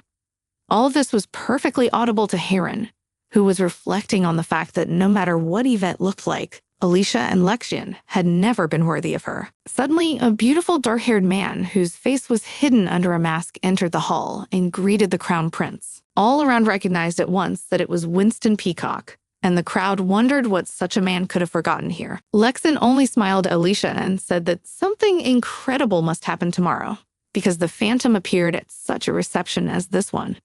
Then he said that earlier he personally sent him an invitation, but never received a reply. Although he had wanted to meet him for a long time and asked if the guy had received an invitation from him, but the latter made a bow and said that he did not wish to answer such a question and therefore reminded that he could resign at any time. Hearing such a Lexian was clearly furious, not understanding how Winston could allow himself such behavior. Then, gazing intently into the face of the departing Winston Peacock, reflected that he was madly sick of these masks he wore. But suddenly he was approached by Alicia, who inquired if it was the same Phantom who was doing His Majesty's bidding. But the latter grudgingly informed that despite that, he was the son of the Emperor and the Phantom should not forget that.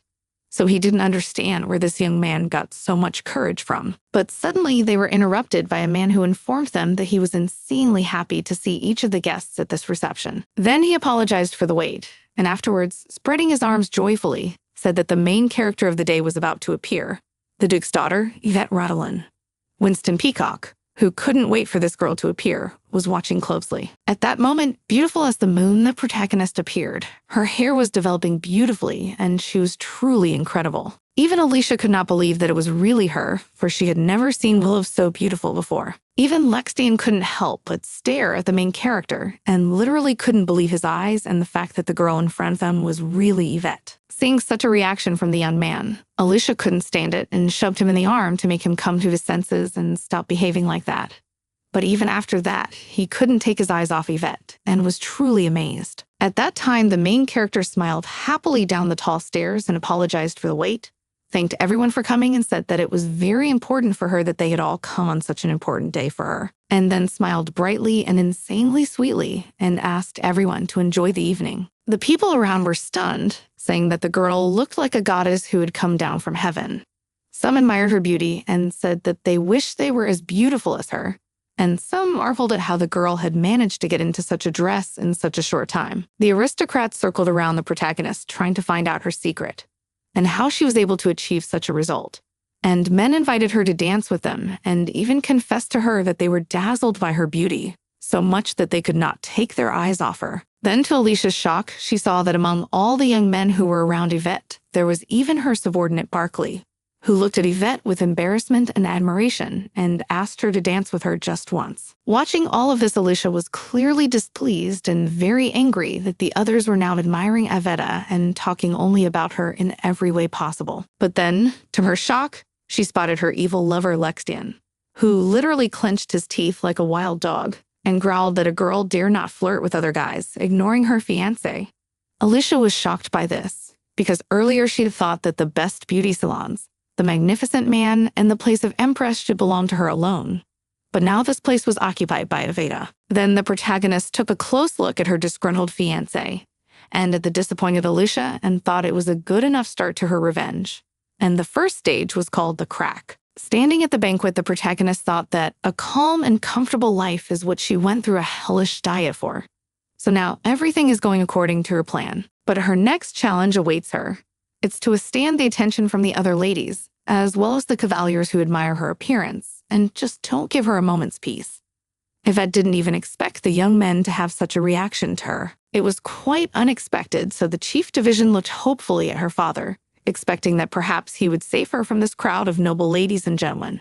So she called out to him and looked in his direction. But all her father did was wink and smile, supporting her and thinking his daughter was enjoying it.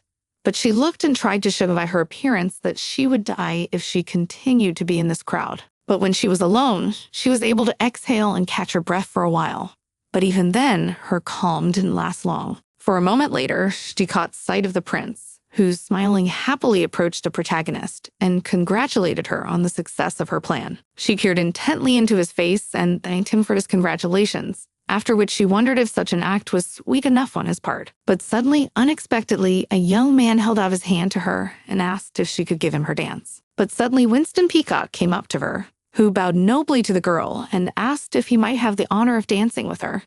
The protagonist, gazing intently into his face, seemed to recognize the young man as an earl, and yet she accepted his invitation and gazed intently into his face, waiting for an explanation.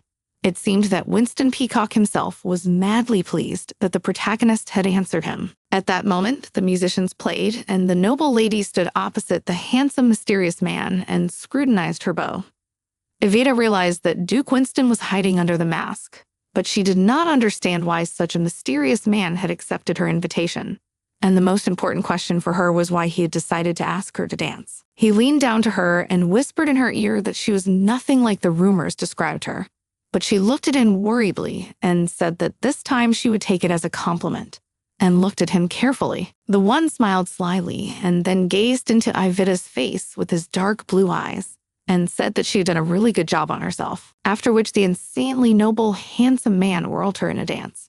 All the aristocrats simply marveled at how well these young people looked and how well they harmonized with each other. But watching all this with full fury and displeasure was the crown prince and fiancé of the protagonist, who didn't understand how someone like this man dared to touch his fiancée. But the next moment, the musicians played louder, and Winston Peacock, with even more enthusiasm, whirled the protagonist in a dance until their faces were unforgivably close to each other, and there were only a couple of centimeters between them, and they stared intently into each other's eyes. The protagonist was clearly embarrassed by such a thing, at which point Winston Peacock leaned over her and smiled and whispered that he would look forward to their next meeting. Looking in the trace of the departing man, the protagonist, in shock, found that the voice of this mysterious Duke Winston Peacock seems insanely familiar to her, and she herself was still confused from their recent intimacy, not understanding the act of the Earl. At this time, Lexian was simply mad with rage, and not even hiding his anger in front of his beloved Alicia, threatened Winston Peacock that he dare not flirt with his fiancée.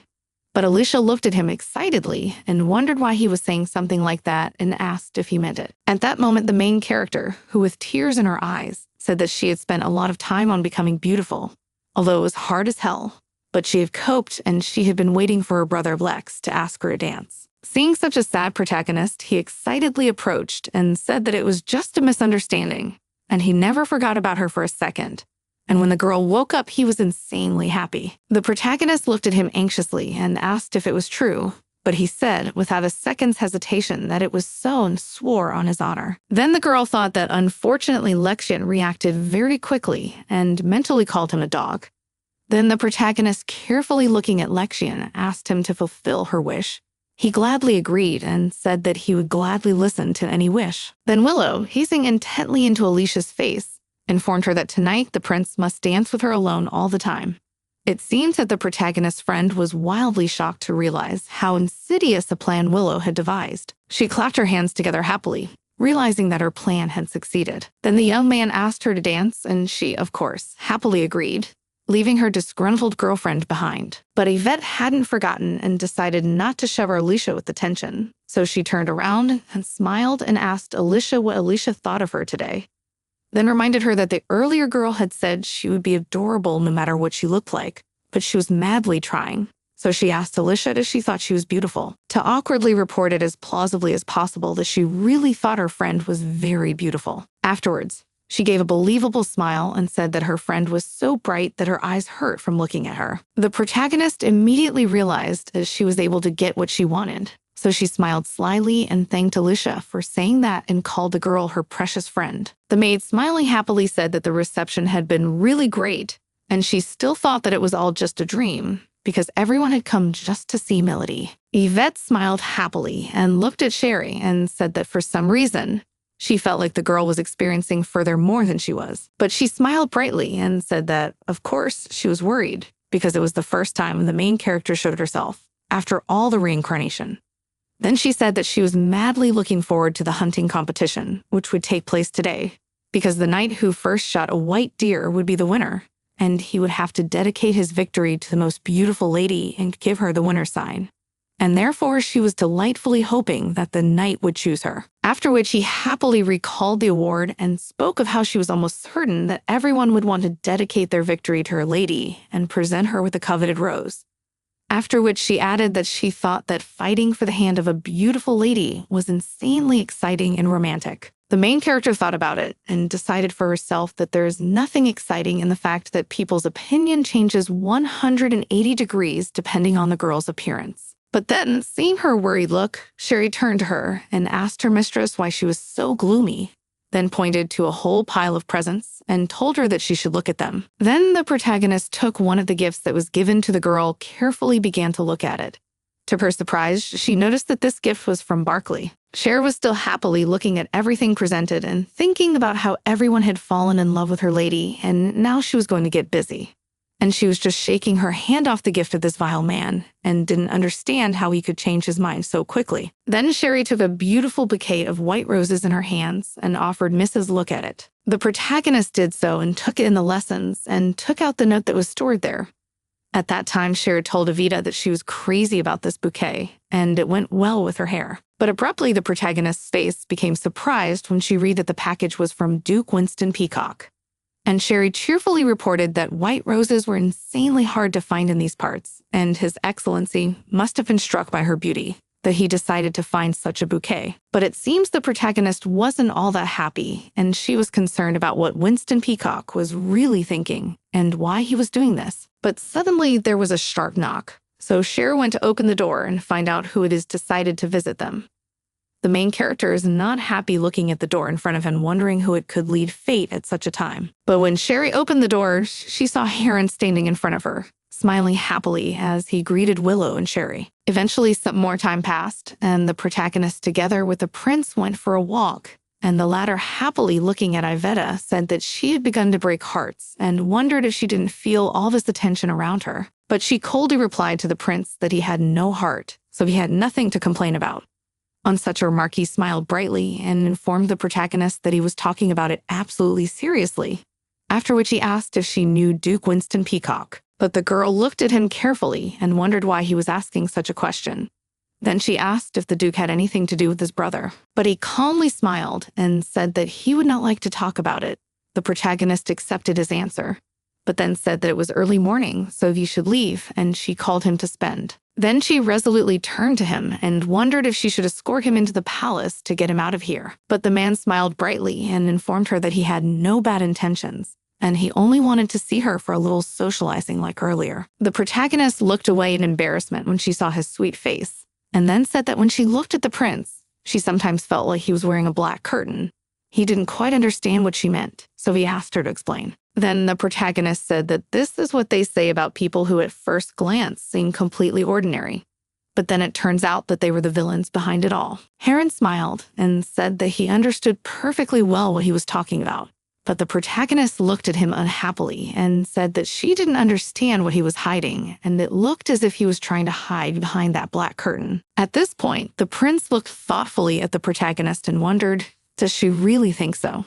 And then with a smile on his face, he added, even so, he was completely serious in his conversation with him. The protagonist glanced at him unhappily and wondered sarcastically if he was telling the truth.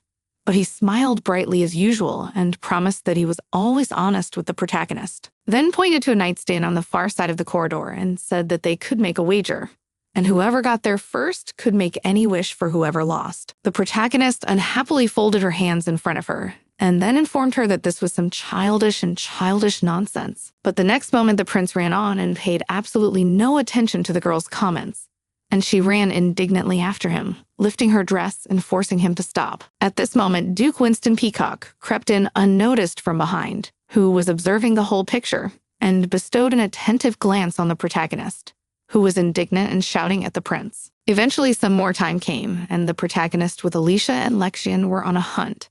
And then Alicia, smiling happily, waved her hand to Lexian, wishing him luck. The main character at the same time had absolutely no reaction, but just sat watching this picture from the side, and not intending to participate in it. Everyone around thought that today, Iveta looked like a blooming yellow rose, and the men around discussed the fact that apparently her fiancé was just blind, because he didn't notice how beautiful the girl was today. But the man only grudgingly said that Yvette had always been beautiful, but it was only now that they were going around shouting how beautiful she was, and before that it was he who had been with her all these years. The men awkwardly said that they were only trying to pay tribute to the Duchess's beauty, but he literally looked at the young men with a furious look and informed them that he did not wish to hear such things again, for the girl had always been beautiful in his eyes. Then he rode haughtily on his horse until he met Duke Winston Peacock, and looking at him carefully, he asked, did this young man also decide to take part in the hunt? For it was very unusual for him. Then he smiled and noticed that earlier he had thought that the man was not interested in balls and other social events, and then noticed his bow and informed him that this bow had a rather heavy ornament, and wondered if that would be a problem for someone who was normally used to wielding a sword, and asked, doesn't the man need another weapon? But the latter smilingly informed that his highness was mistaken, after which he added that if he won, he wanted to give a rose to his girlfriend. So the hunt began, and the prince galloped unhappily on his horse, remembering his conversation with the duke. After a similar request from Winston Peacock, he inquired if he wanted to give a rose to Yvette, but the latter, looking calmly at his indignant face, inquired if the prince had anyone else. At this point, he did not react to such a remark, and informed that if the duke wished to give someone a rose, it was only his choice. But after scrutinizing Winston Peacock's face, inquired whether there was any other reason why he should obtain his permission.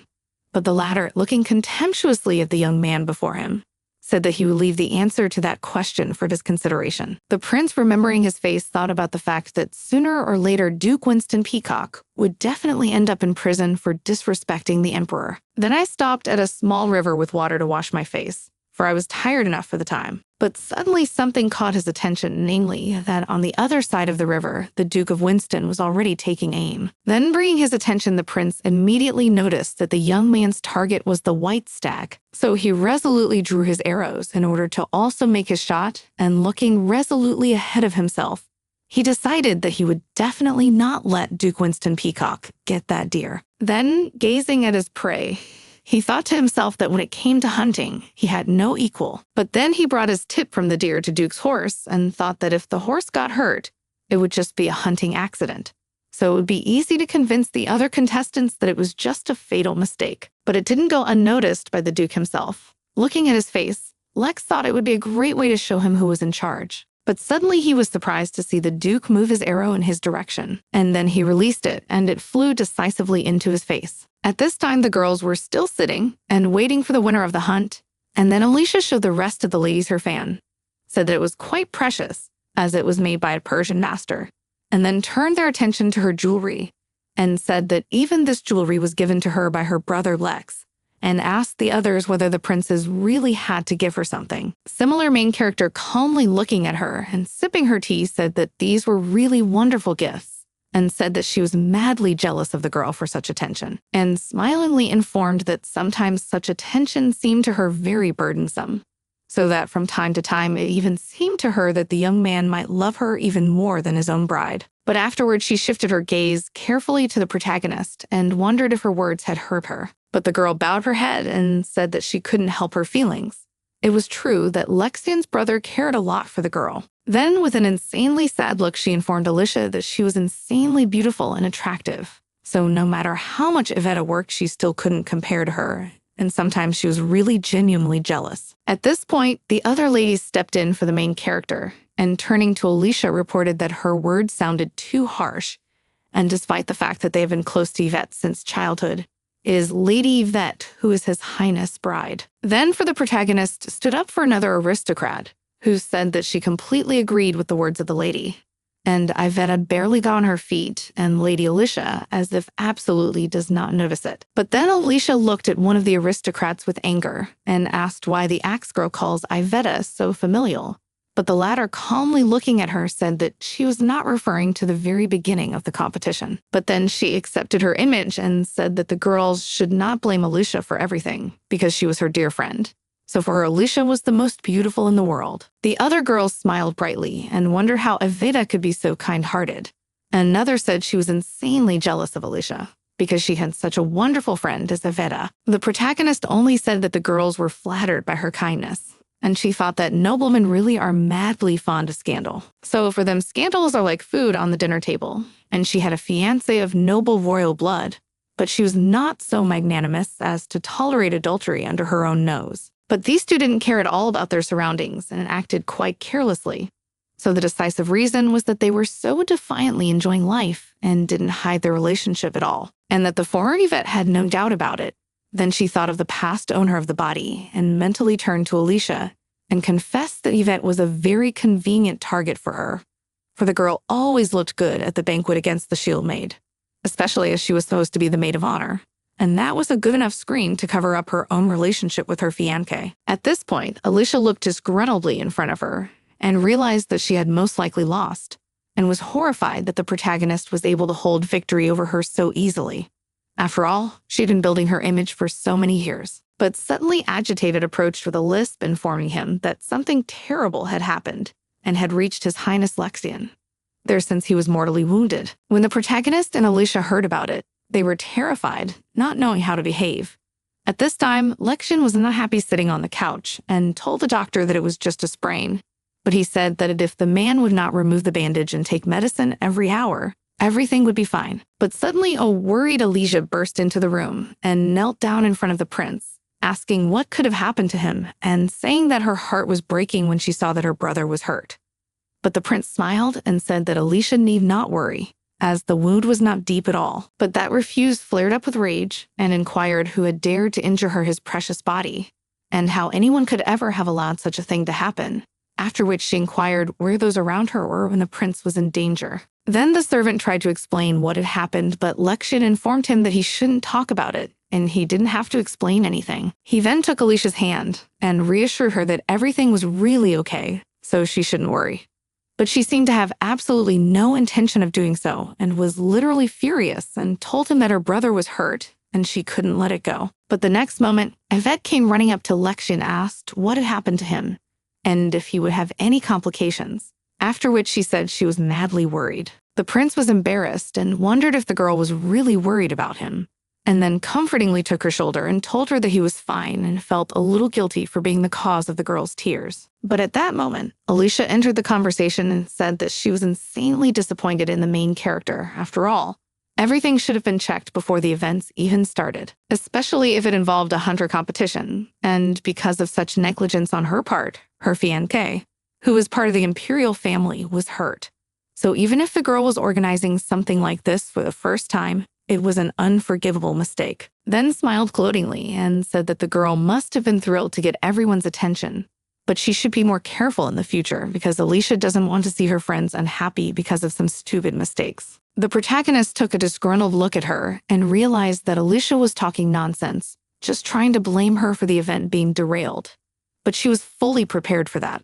But she had to watch her words since she doesn't know how seriously Lexian is injured, especially since even if it was his mistake, he's too stubborn to admit it. But suddenly, Duke Winston Peacock entered the conversation and said that it was not Lady Yvette's fault at all, as the only person to blame was himself. Then he looked at Alicia carefully and said that it was an accident because he was unable to kill the deer that attacked Her Highness. Duke Winston Peacock launched an arrow that flew past the prince and grazed his cheek, then struck the deer, which at the time was trying to run him over with its hooves. After that, still looking carefully at the arrogant Alicia in front of him, he said that it was quite unpleasant to get a couple of bruises and sprains in a hunting competition, but His Majesty was frightened when a deer appeared and fell down trying to escape from it. So Winston Peacock felt guilty about this, because he was supposed to keep His Highness safe as the Emperor's ward. He looked at the prince carefully and told him that he should be as careful as possible in the future.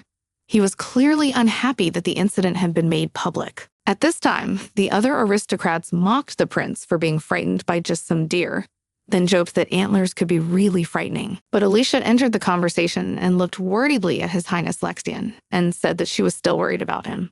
But he ordered her to shut up. Then he furiously turned to those gentlemen who were mocking him and furiously asked why they were all crowded around him, since they made it impossible to breathe.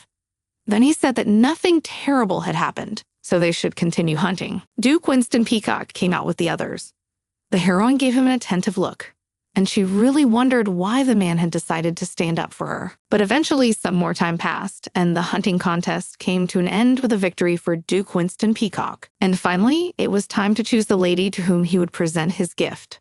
All the aristocrats gathered, scrutinizing the man in front of them, not knowing what to expect. And then he dismounted from his horse and bowed to the protagonist and handed her a rose made of precious metal and stones. She would be madly embarrassed. But the next moment, the man held out the pendant to her, still standing on one knee inquiring if the girl could accept such a gift from him. The protagonist was very embarrassed and awkwardly announced that she was ready to accept him and would do so with great gratitude. Seeing such an embarrassed protagonist, the man smiled happily. Then he rose abruptly from his seat and came close to her face and put a rose on her neck.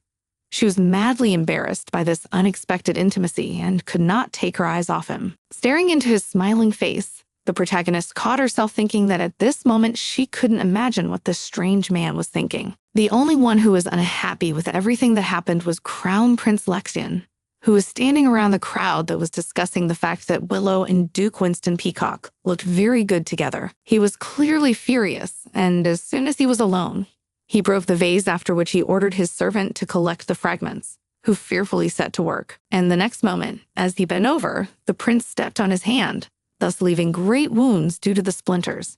And he did all this only to quiet his rage. Each time he remembered the conversation with the Duke and realized that this scoundrel was determined to get himself his bride. He was pulled from his thoughts by the voice of another servant, who said he had a message for His Highness. He asked the servant to leave him where he was, after which he rose, and even though his servant with a bloody hand informed him that he had to get ready as they had a new job. At that time, the main character dressed up in a cloak was walking somewhere in the dark and remembered that recently she had fraudulently received a note saying that Lex and her friend should see each other at midnight and meet secretly under a hawthorn bush in the garden under the cover of night. The protagonist was horrified and didn't understand if Lexian and Alicia had gone completely insane, because it was absolutely stupid to arrange such meetings under the cover of night. But afterwards, she crouched in the bushes and realized that this was her perfect chance to understand how far the prince had drifted away from Alicia in the meantime. But suddenly, Winston Peacock, who gently touched her shoulder to show that he was near,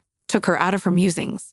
But the protagonist was clearly surprised by such a thing and turned on him in shock. Then he asked what the girl forgot in such a place so late at night. The girl looked at him unhappily, did not understand what this guy could forget here, then said that in fact does not do anything here, and asked what he came for. He calmly informed her that he wanted to get some fresh air, and the protagonist rather agreed and informed him that he could continue to do so, but preferably away from her. After Winston Peacock had not moved a step, she looked at him carefully and asked if he was going to leave. But he only smiled and informed the protagonist that she looked insanely funny from the outside and was insanely cute. She grudgingly showed him that he should be quieter, as she was on a very important mission, and then asked him to walk somewhere else for a while. But the Duke only leaned over to her and informed her that if she was really on such an insanely important mission, then he should definitely accompany her. The protagonist looked at him unhappily and thought about how this man was able to draw such conclusions. But the Duke didn't notice it at all, so he looked through the bushes and asked what was going on there. The protagonist was shocked that he was so careless to start talking so loudly, so she covered his mouth with her hand and gestured that he should be as quiet as possible. Prince Lexian appeared out of nowhere, standing under the cover of night, clearly waiting for someone and looking around carefully to see if he was being followed. At this moment, to remain unnoticed, Duke Winston Peacock approached the protagonist, sitting closer to occupy less space, and looked at her carefully. The protagonist, looking into his eyes, caught herself thinking that she was madly embarrassed in his company. But suddenly they were called sharply by a voice who informed them that he absolutely did not understand everything that had happened. It was the prince who, looking closely at the man who sat next to the protagonist, wondered what kind of man it was. But after he had seen his face and immediately realized that it was Duke Winston Peacock, the protagonist grudgingly ordered him to shut up and told him that he should decide quickly whether he should leave or hide with them. And if he understood what she meant, he should just nod. Eventually, he sat down and apologized for the inconvenience. In the end, the protagonist remained sandwiched between two strong men and clearly felt uncomfortable. Then, in a whisper, Heron asked Sir Winston Peacock what he was doing alone with Iveta and at such a late hour, but the latter calmly informed him that they had met the lady entirely by chance, and since she was alone, he had decided to talk to her. But afterward, he glanced unhappily at the prince and inquired did His Highness also know that the lady should be here. He didn't answer anything to that, and eventually they both fell silent. The next moment, Heron bowed unhappily and whispered that this whole situation was absolutely none of Duke Winston Peacock's business, so he could leave them. But the latter seemed to have absolutely no intention of doing so.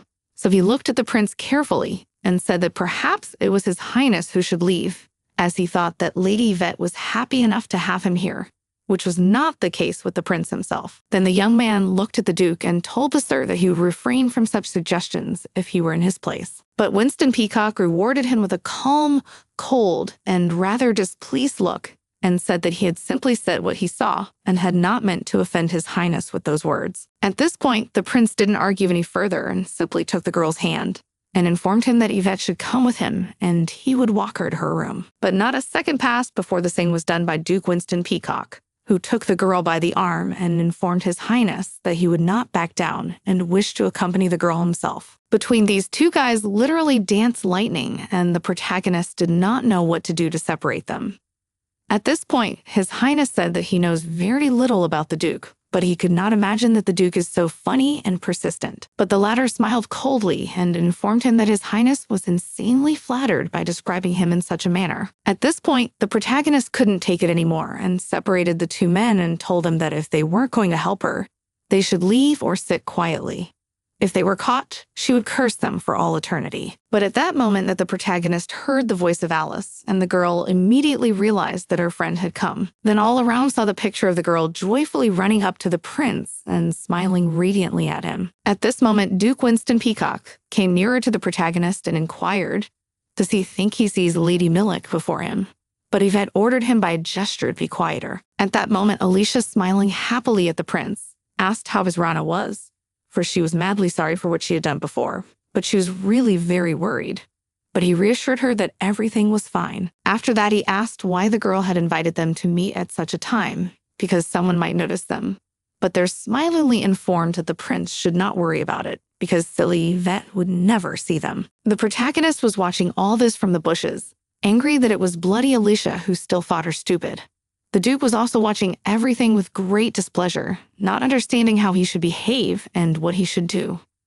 The protagonist was thinking that she was madly happy that she was able to catch these two by surprise. At this point, the conversation between them continued, and the prince, excitedly looking at Alicia, informed her that even they would go unnoticed, and it was still better to refrain from secret rendezvous for the time being, for ever since Yvette woke up, everything was going wrong. But so excited, looking at the principal in front of me, I wondered what he meant.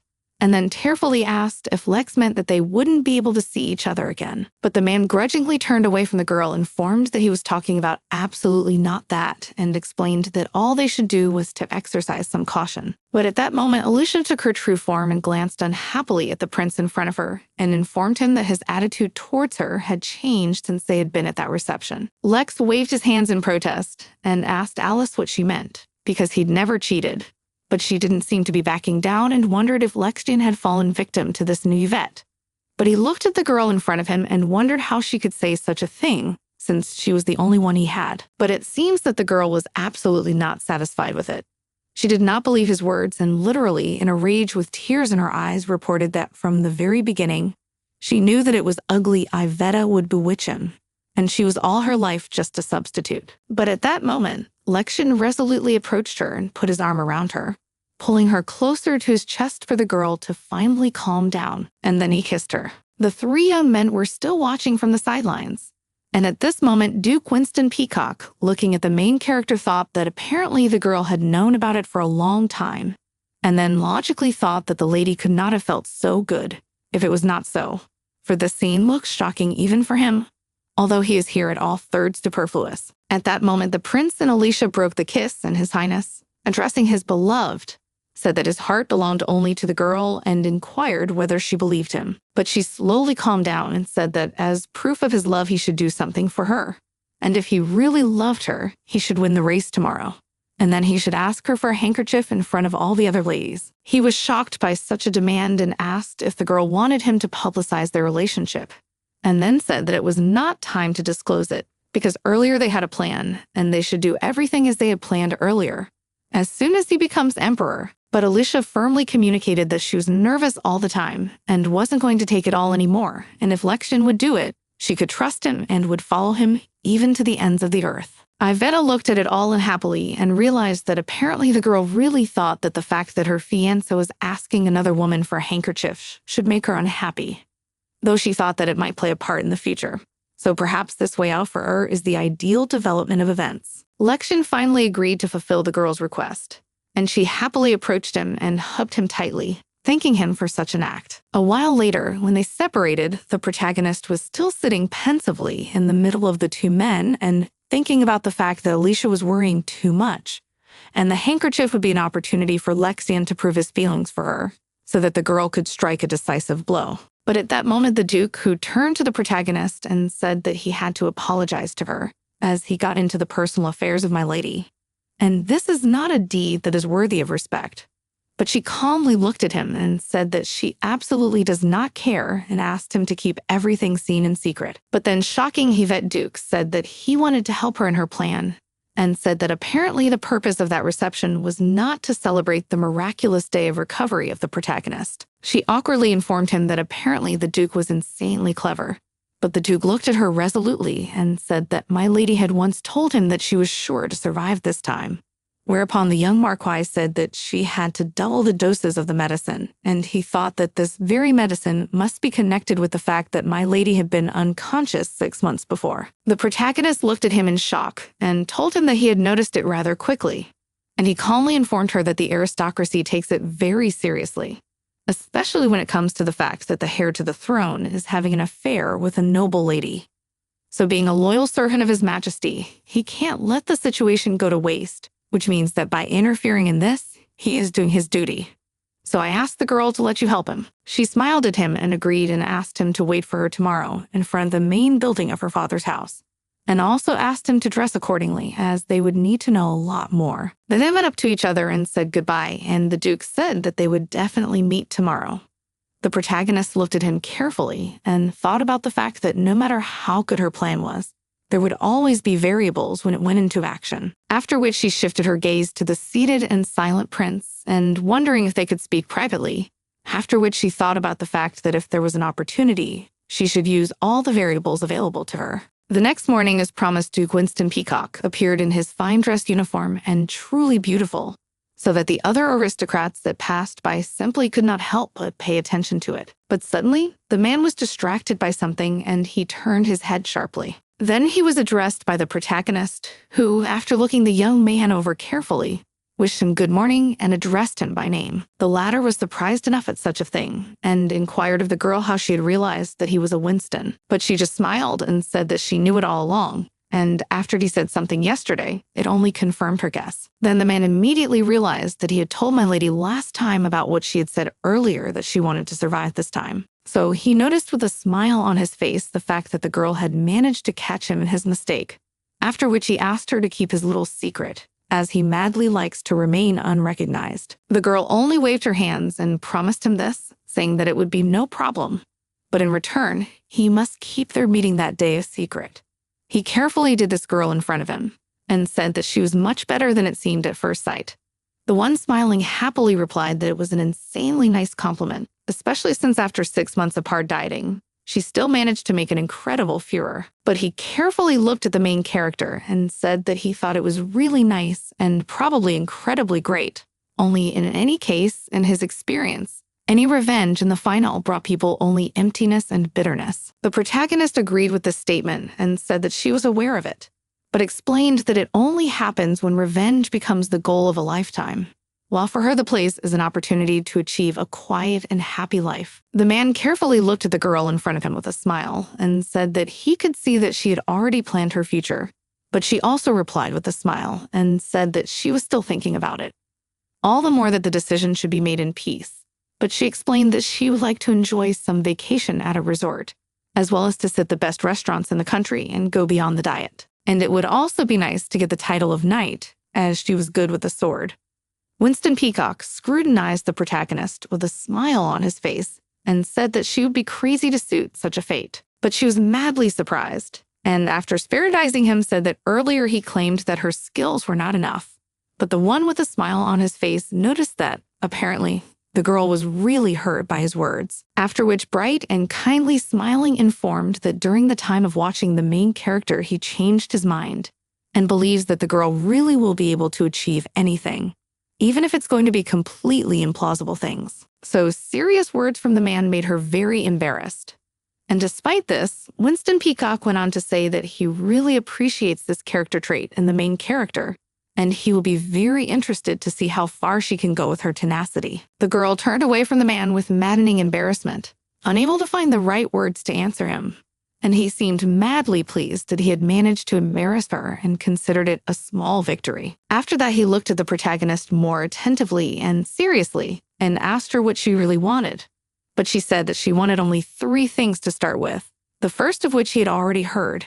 He was madly surprised by what the girl said and did not understand what she was talking about. But she only turned away and looked toward the crown prince's servant, letting the man know that now was not the best time to discuss such a thing. After which, smiling brightly, she informed him that she had a small request and was frantic for Winston Peacock to pretend as if they were close. He asked the girl carefully whether she wanted to pretend that they were intimate just to show it to someone.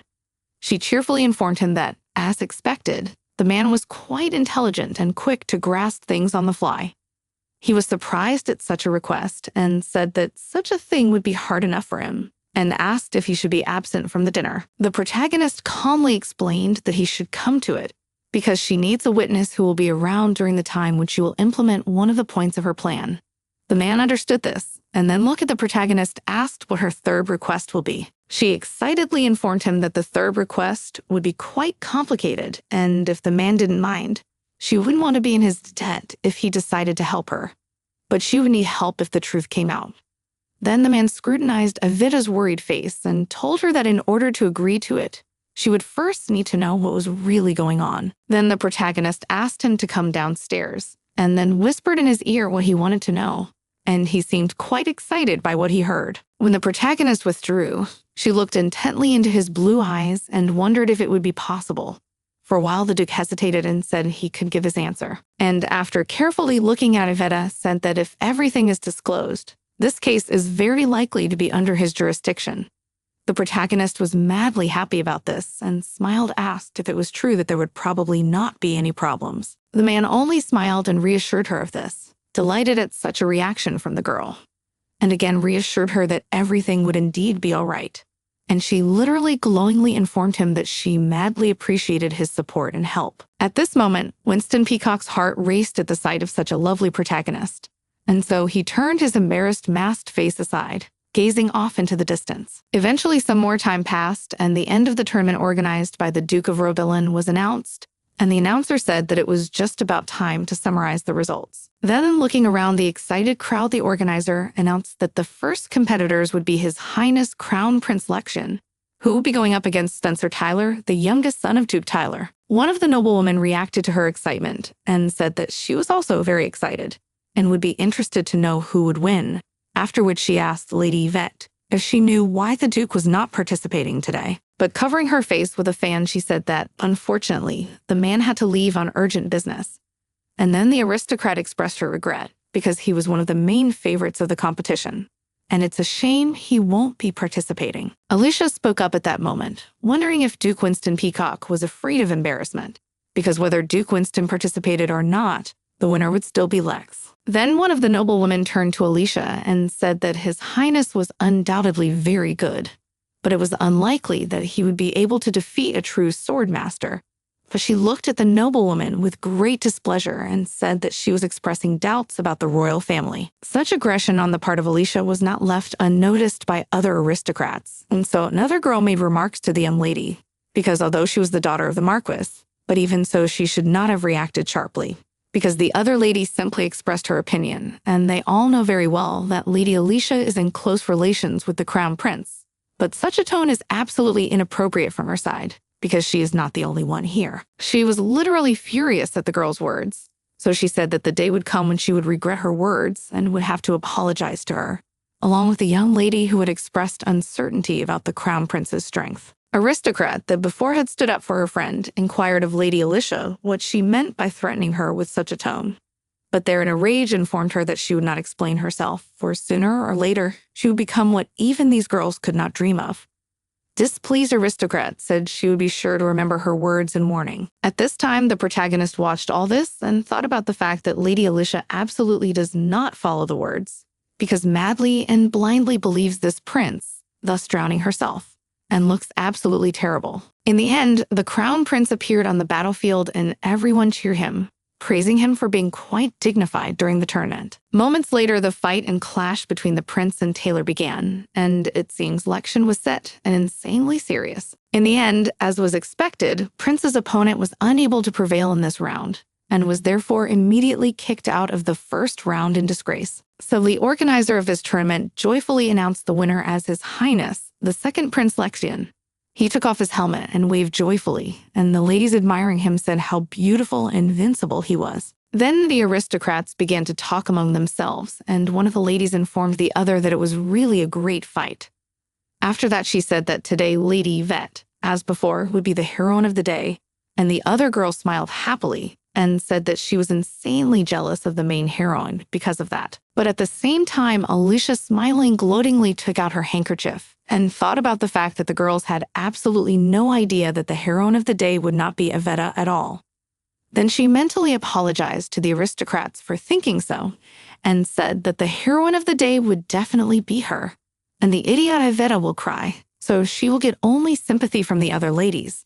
After that, still with full gloating looking at the main heroine, she thought about how this girl dared to look at someone else. At this point, the lecturer held out his hand, and seeing this, Alicia thought about the fact that if Yvette had continued to be a fat, ugly woman like this would never have happened. But as it turned out, the Crown Prince was not reaching out to her at all, and he bowed to the protagonist, waiting for Yvette to solemnly hand him a handkerchief as his bride. Alicia was literally shocked at what she saw, and did not understand how to behave after all. Before the prince had promised that he would do something completely different. Lex turned to his beloved and asked if she could lend him her handkerchief.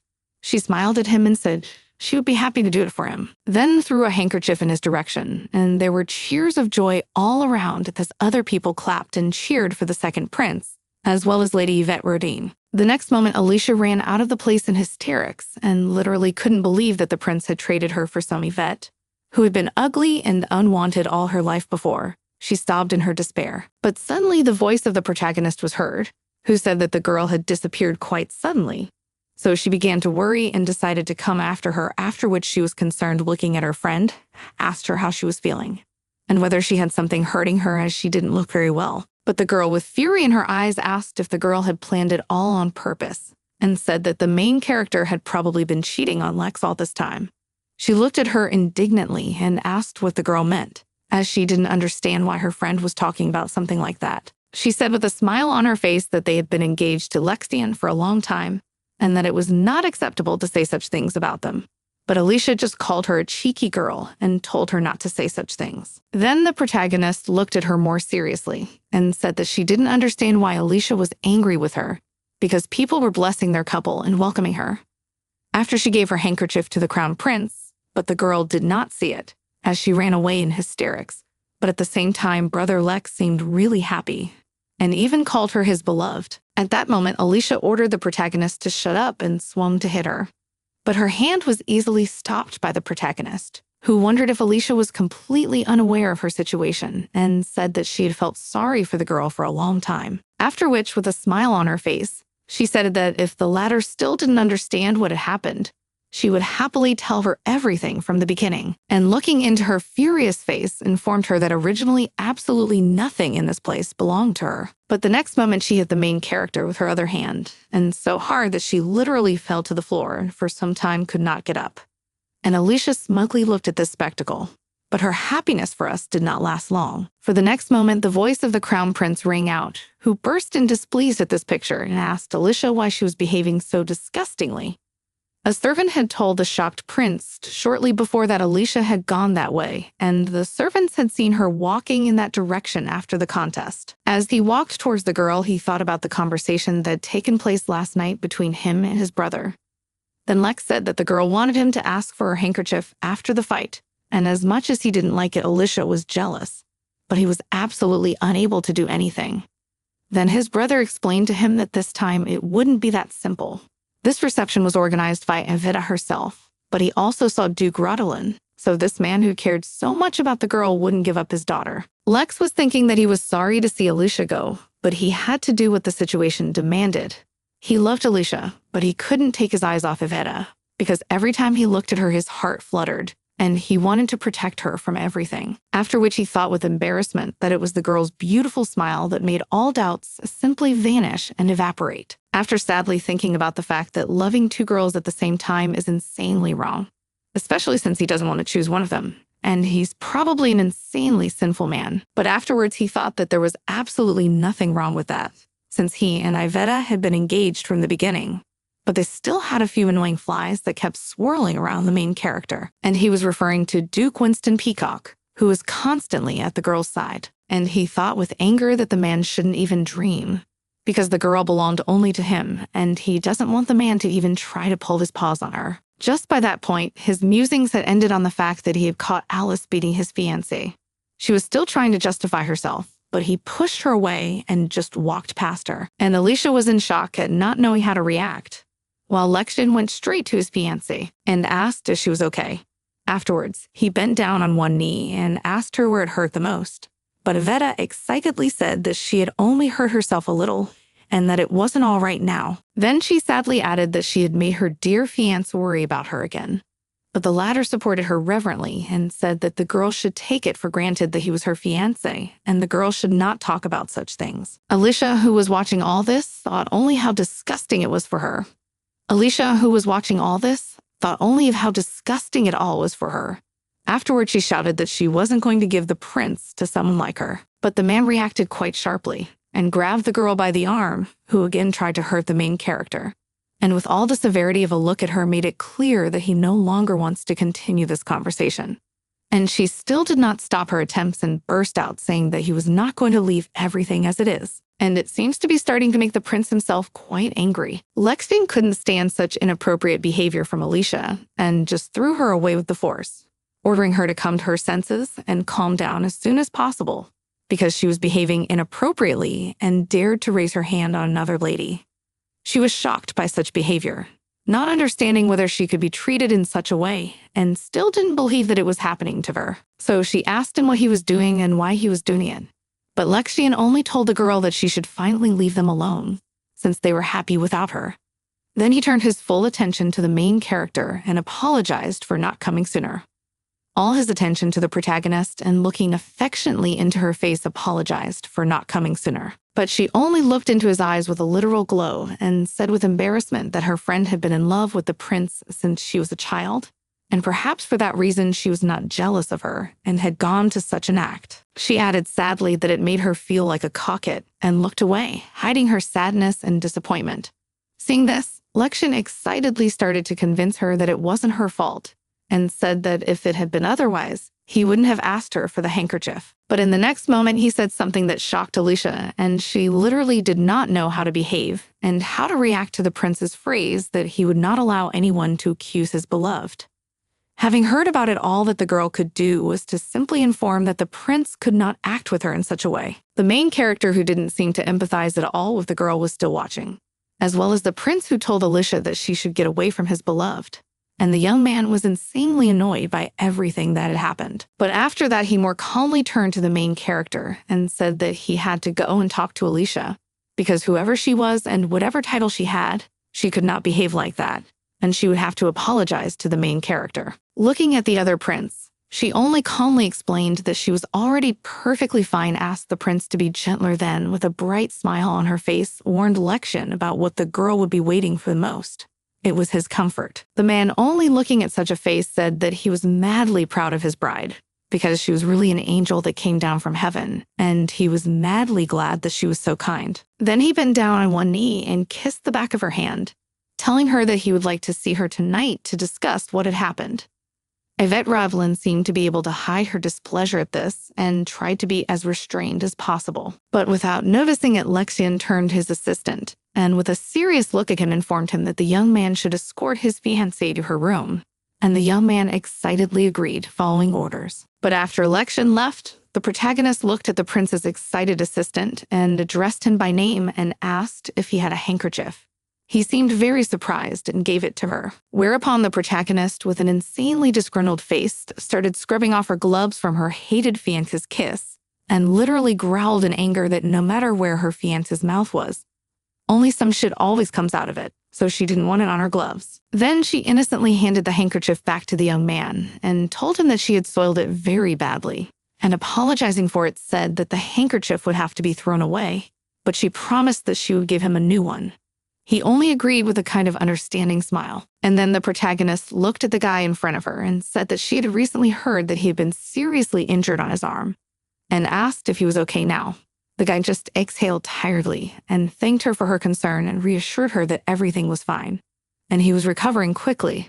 It seemed that such words really made her relax. And the next moment she said, with a sly smile, that it was time for the shiny finale of the test, so they should go. As a result, the protagonist was in her room and tried to powder her face in order to hide the wound, which was left by the blow of Alicia's pseudo-best friend. Sherry was very upset and worried about the scratches on the white skin of her mistress, and she did not understand how the mistress could be so calm. But the protagonist, looking at the maid's annoyed face, calmly explained to her that it was no big deal because her face was just a little swollen, so it wasn't even very noticeable. But it seems that the girl could not calm down, and scrutinizing her mistress, said that no matter how close she and Alicia were, the girl still allowed to hit her in the face, and asked the protagonist why she restrained herself, because if Yvette Ravelin was not so soft, no one would not dare to behave in such a way. She also didn't understand what they will do if such attacks continue, and therefore asked that she told the Duke about it all. To the girl's great surprise, Yvette Ravelin turned to her and informed her that this was definitely not going to happen. But if she told anyone, especially her father, they might get in trouble. Sherry was madly surprised and wondered what that would involve. Then the protagonist, without answering, only rose from her seat and, addressing Lexian and her friend Alicia, mentally said that they had committed murder because of their love, and at the moment when their heinous sin would be revealed, at the heavenly judgment, love would play against them. And the girl was clearly disturbed by all that had happened. But suddenly her father entered the room, distracting her from her reflections, who was literally mesmerized by his beautiful daughter and literally glowing, and praised her beauty with happiness. She was also madly happy to see her father and happily ran up to him. And then the man asked if Yvette Ravelin did not want to tell her old man about what was happening. But she calmly explained that if he knew all the details, he would definitely be very upset, and she did not want that then. They went out of the room and continued the conversation on the fact that her father said that his daughter was insanely stubborn, and he did not understand when the girl so quickly managed to grow up. But she only laughed with such a remark and asked, had her father only noticed how she had grown up? But at that moment, the man stopped and excitedly took Yvette by the shoulders and told her that he believed in her and would always support her, and told her that he had allowed her to have this party because she wanted it madly, and he had even stopped investigating, and he was worried that now she claimed that she had suddenly fallen, thereby damaging her face. After that, he gently stroked her head and told her that he understood everything that was going on, and asked his daughter not to hesitate to ask for help when she was having a hard time, because he would always be there for her and would definitely help her by lending a helping hand. Her father continued to stroke her silvery hair gently, but afterwards she turned to her father with great gratitude in her eyes and thanked him for his devotion and faith in her. In the end, after a while, the girl found herself at a reception in the company of other aristocrats that before had constantly stood up for her and stopped Alicia's attacks in her direction. Then the protagonist inquired whether the girls were having a good time. After all, she really hoped that they liked everything, but they took turns praising the reception, saying that it was wonderful. And the long-haired girl asked that the protagonist did not forget to invite her next time. She only smiled and promised. Then she smiled even more radiantly and said that they both looked insanely beautiful tonight. So Yvette Rodolin hoped that they could enjoy the evening. The girls seemed to be flattered by this compliment and thanked her happily. Suddenly sounded the voice of the crown prince that, turning to the protagonist, reported that she really looks great today and all eyes are fixed only on her.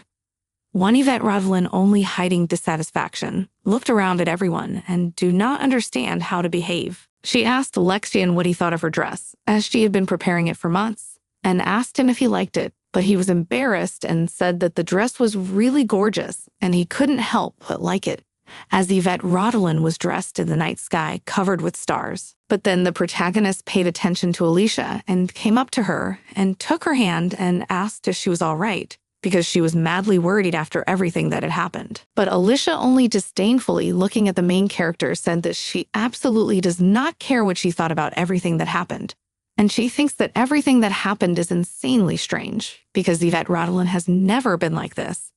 The latter was madly surprised by such words and did not know how to behave. But she didn't have to think for long, because the young man who had organized the event turned to everyone present and said that in honor of the last day of the reception, Duchess Yvette Rodolin wanted to make a speech. The protagonist nobly walked down the red carpet, catching more and more admiring glances that were chained only to her, and absolutely not noticing no one else. And approaching, she realized that now she would have to perform well. Finally, standing in the midst of all the excited aristocrats, she thanked each of them for visiting her, then informed them that each of them knew that the reception was to celebrate her return to life, as she had been unconscious in bed for a long time. Then smiled and said that if it wasn't for the attention and care of everyone here, she wouldn't have been able to stand here, and said that she would especially like to thank some people for taking this opportunity, and turned her gaze to Marquise Alicia and Crown Prince Lexian, informing them that they were her longtime friend and fiancé, and asked them to come up to her stage. Looking at the young man who was walking towards her,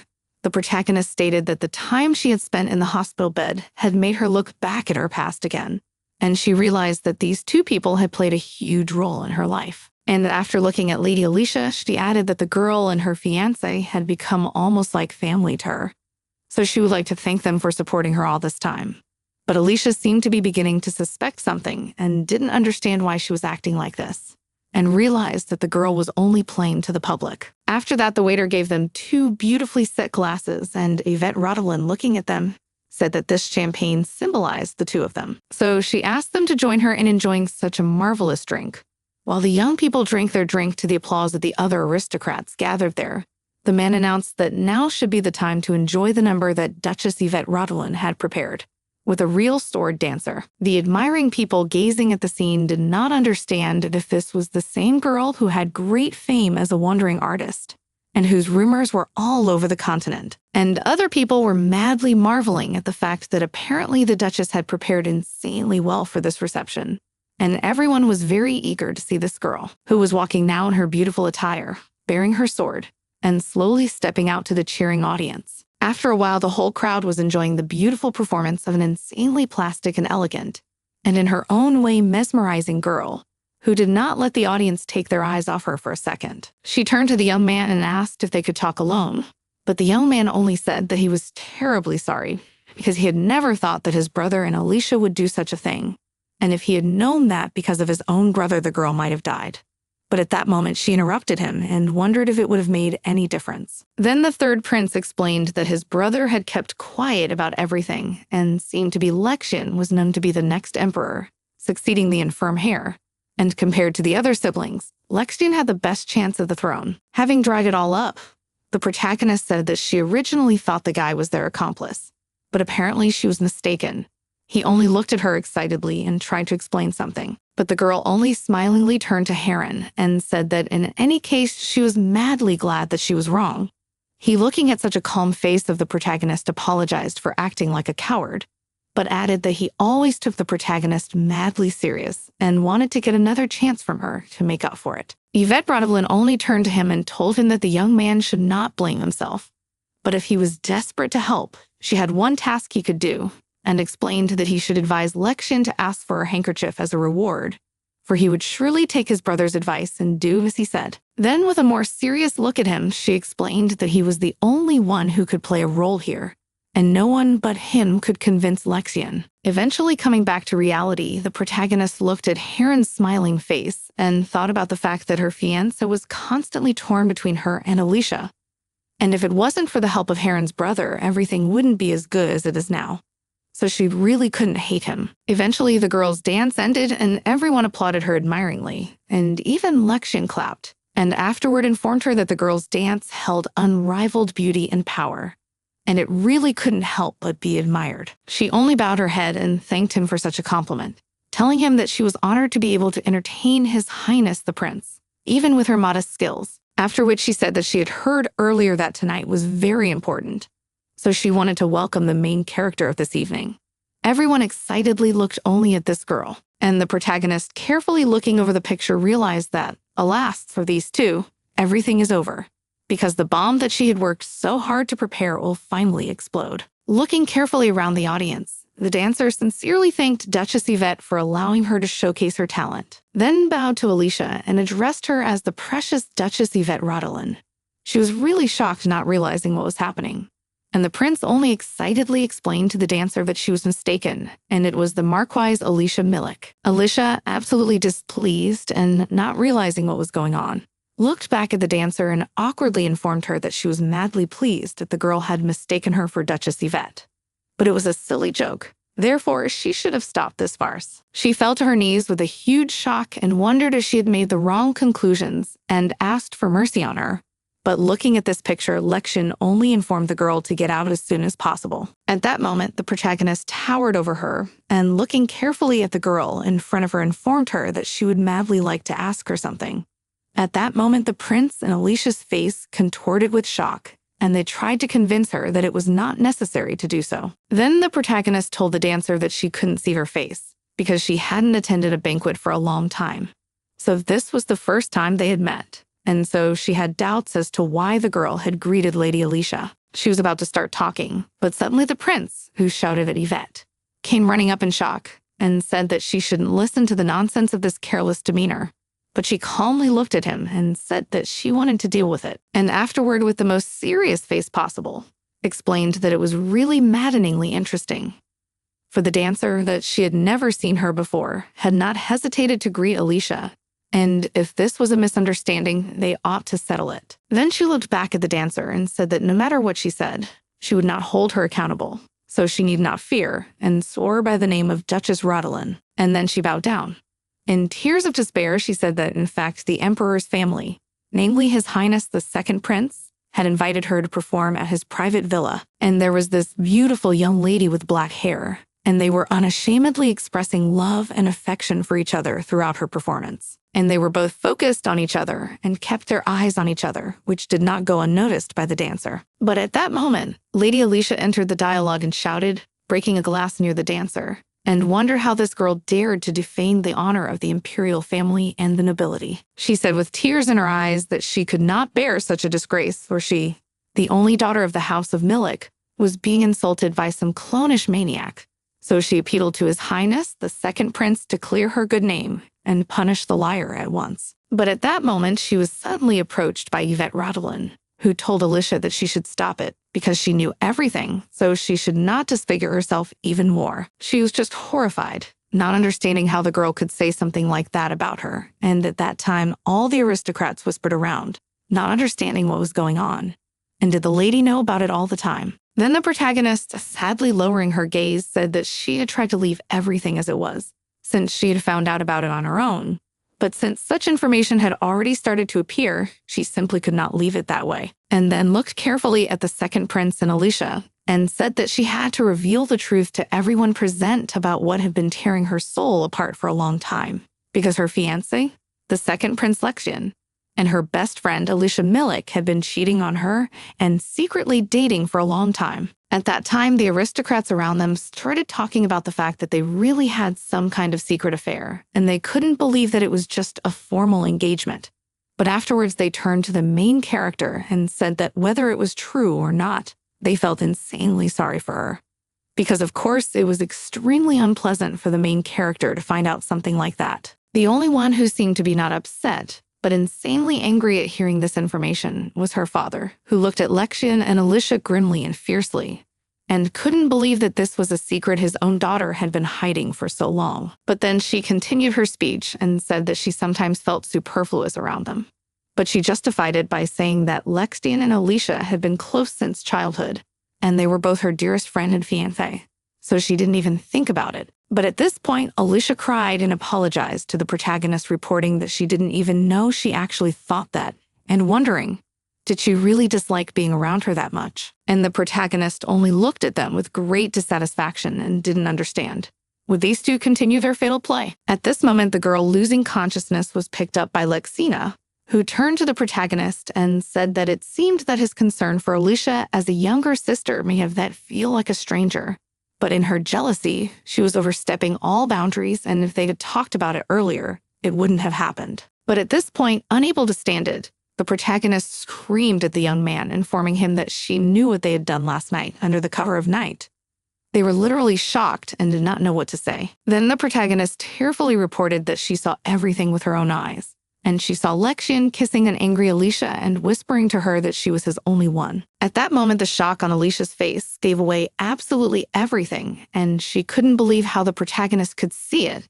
But Lexian was not confused yet, and explained to Yvette that it was true that they had seen each other last night, but they had met by chance, and also informed her that it was disgusting to arrange such a thing because of such a misunderstanding. But suddenly, Duke Winston addressed all present, and said that all Lady Yvette's words were true, for he, too, had witnessed the meeting, for he was returning late, having finished all his business, and came upon Lady Yvette Rodolin, who stood weeping, and following her gaze, he saw a man and a woman enjoying each other's intimacy. And it was His Highness, the second Prince Lexian, and the Marquis Alicia Millick, so the infidelity of these two was obvious. After which he looked them over with determination, standing an impenetrable wall in defense of the protagonist, and said that he swore on his family's name and honor that he had seen it all in person. But at that moment, they were shouted at by the hereditary fetcher, Lexian, who inquired of Winston whether he was thus trying to gain Yvette's favor, and inquired why is he not ashamed. But he calmly looked at the aggressive prince and told me that he had already sworn to his family and his honor that he had seen it in person.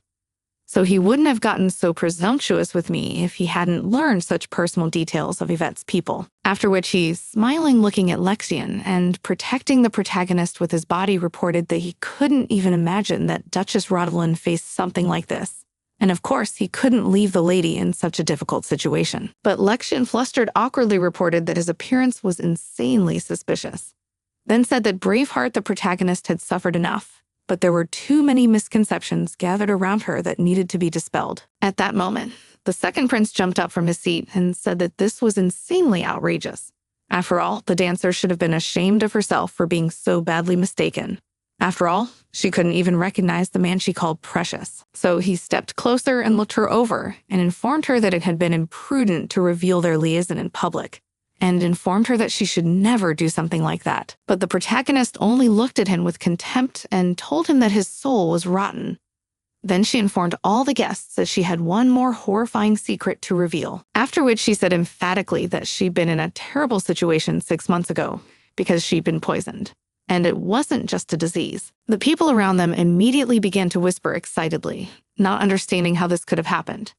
Seeing their worries, the protagonist explained that she couldn't say anything about it at first because there was no clue, but it went on like that if it wasn't for the confession of a good man. Then the prince's personal servant came out to her, and after looking at the young man carefully, the protagonist asked him to begin his story, and he said that he was the personal servant of His Majesty, the second Prince Lexian. And seeing the full picture of what had happened to Lady Yvette, he had to say that he had found something. After that, he decisively took a bottle out of his pocket and raised it high above his head, saying that it was a very rare poison, which was produced only in the Principality of Kazan. And if you drink this poison, you will fall asleep within an hour. After that, you will be paralyzed and die, and it is very easy to mix it with any drink. And then looking around at all the aristocrats, he said that 7 months ago, His Highness asked him to secretly get him this poison, and he did it on orders. And at that time, he didn't understand why Lexian needed something like this. Then, not paying attention to the shocked Marquise Alicia, he continued and reported that, as ordered by His Highness, he delivered the poison to the Marquise, and 2 days later, a rumor spread that the young Lady Yvette Rodlin is in a coma. But at that moment, Prince Lexian ran up to him and took him by the collar and called him ungrateful and wondered how he dared to slander a member of the royal family and was about to strike him. But at that moment, his hand was stopped by the Duke, the father of the protagonist, who ordered him to stop. And he said with a disdainful look at him that His Highness should not test his patience, for it was already on the brink. Then after all that had happened, looking carefully at each of those present, the protagonist said that, as she had previously written in her invitation, this reception was in honor of her resurrection, and she, having overcome death, wanted to share her joy with all those present. And after looking over Alicia, she informed her that she really wanted the girl to know what death was. She started to approach Alicia and told her that when she woke up, it was the girl who had done all this. And even if she didn't remember her, they were still friends, and she was so happy to hear such a thing that she trusted her. So inquired, sternly looking at the girl, why she had done something like that. The girl immediately began to deny it, not understanding why the protagonist was slandering her, and so brazenly talking about it. But she, without allowing her to utter anything, confidently stated that she had heard it all in person, as Yvette Rodlin pondered the fact that she should have found a better way, and that she should have taken a double dose. And then Yvette confessed that when she had first heard of it, she had trembled, realizing all the betrayal, but she had learned a lesson because of it. She would have no regrets towards her now. Then she laughed and thanked her for such an informative lesson. She looked at her shocked and didn't know what she meant. Then the protagonist calmly and disdainfully looked back at her former friend and informed her that it was in the liquor she had just drunk, and she added a gage flower. The next moment, Alicia felt herself getting worse and worse, every moment. And seeing this picture, Lexian immediately shouted excitedly to say something to Alicia, but he was stopped by the strong hand of the protagonist's father, who scrutinized him with the deepest contempt, not letting him make even a step. Alicia immediately ran over to the wine bottle and, sobbing, sipped it, not realizing what was happening to her. And the next moment, she began to choke. All the aristocrats just watched this, led by the protagonist, and didn't know what to do, while she was trying to cough. And the girl, only in her voice, pondered the fact that the rut flower is a rare plant that produces only in the Mendeleev region of the Principality of Kazan. And by undergoing special treatment, it turns into gage poison. And if you soak it in alcohol, it becomes a magnificent wine with an unrivaled flavor. As she walked closer to Alicia, she disdainfully told her that what she'd been drinking with Lexian was just a rare flower wine. And no matter how angry she was a girl, she wouldn't kill her. She wasn't a monster like Alicia. She could not believe that the protagonist had deceived her. But at the next moment, the girl, paying absolutely no attention to her, told her father that she wanted to annul her engagement to the second prince here and now, and to resume the investigation of the case to find out where the poison had come from in her cup, and who was behind it, and then ordered him to find out the whole truth and make people pay for it. Then, resolutely looking at his daughter, Duke Rodlin informed that he gives his word that from today he is a duke, will risk his family's honor and everything he has to punish those who hurt his daughter. Hearing all this, all the noblemen present, who were standing and silently watching such a picture, shouted joyfully, supporting the dukes in their decision. And it seems that each of them no longer doubted who was the true culprit. 3 days later, the father of the protagonist appeared at the imperial palace, and bowing to the emperor, informed him that he wished to ask him to formally approve the dissolution of the marriage contract. He only looked at him carefully and said that he agreed to this and asked if he had any other requests. It was the Lloyd Emperor. Then, still in a bow, the Duke said that he wanted permission to investigate the Marquis Alicia Millick. But suddenly he was approached by an agitated man who informed him that this was just an unprecedented impudence, because he should not have jumped to conclusions, as his daughter was simply framed, and he could not accuse Lady Alicia Millick on the basis of unverified rumors. But the man only grudgingly looked at the man in front of him and informed him that all the nobles who had attended the reception had witnessed the lady's act, and he felt that he had been generous enough as it was, when he had only canceled the accrual of his pension before the trial. But the latter only excitedly reported that his daughter, that is, Lady Yvette Rodolin, might have deliberately framed Lady Millick for revenge, and inquired, did the Duke mean to say that he would make him his enemy for the sake of his own daughter? But he only looked at the man with disdain and said that his daughter had almost died, so he didn't understand how this man could say such a thing. After that, he immediately exposed his sword and said that if the Marquis Millick wants to get the war, he has already achieved it, and asked if he was ready to enter into battle with him. It seems from what he heard the Marquis was madly excited, because she realized that they will not stand in battle against the sword master. But at that moment, as a rescue of the Marquis of Millick, they were approached by the Emperor, who awkwardly looked at the whole picture and said that as an old friend of the Duke of Rodolin, he deeply regretted this disreputable act, and moreover, he was deeply affected by the fact that his son the prince was involved in this affair. Afterwards, he said that regarding this incident, as the ruler of this empire, he would spare no effort to get to the bottom of it. And afterwards, he turned to Duke Winston and ordered him to assist Duke Rodolin in investigating the matter. He bowed gratefully, and the frightened prince only wondered what his father was doing, but he paid no attention to it. Duke Winston bowed and promised that he would follow according to the Imperial Majesty's order. Eventually, when everyone had dispersed, the Crown Prince turned to his father in an attempt to object, but he just slapped him and called him a piece of shit, saying that he had high hopes for his son. But he was clearly mistaken, and after looking at the shocked prince, informed him that he must remain in the palace until he was allowed to leave, and called Lexian a disgrace to the imperial family. At that time, it was early morning, and in the manor, the protagonist was still sleeping peacefully, and the excited maids, in order not to disturb her peace, were quietly bringing in the flowers that had been sent to her, so that when the protagonist woke up, she would immediately see it all. Eventually, when she opened her eyes, Yvette Rodolin immediately inquired, "Why are those colors around?" And Sherry calmly explained that they were insanely beautiful and had been sent to cheer up the protagonist. Afterwards, when the girl sat down with her at a small tea table to have breakfast, Sherry said that she had a lot of letters with invitations to social gatherings and parties, but she only tiredly said that it was too boring and she was not interested. But at this moment, Sherry's maid cried madly, and the protagonist, awkwardly looking at this, absolutely did not understand why her maid was reacting this way. But the next moment, Sherry was in tears and hugged the protagonist and told her that she was ashamed of her lady because she didn't know what those two had done to her, and even tried to protect them. So Yvette Rodolin must have been very upset by this behavior.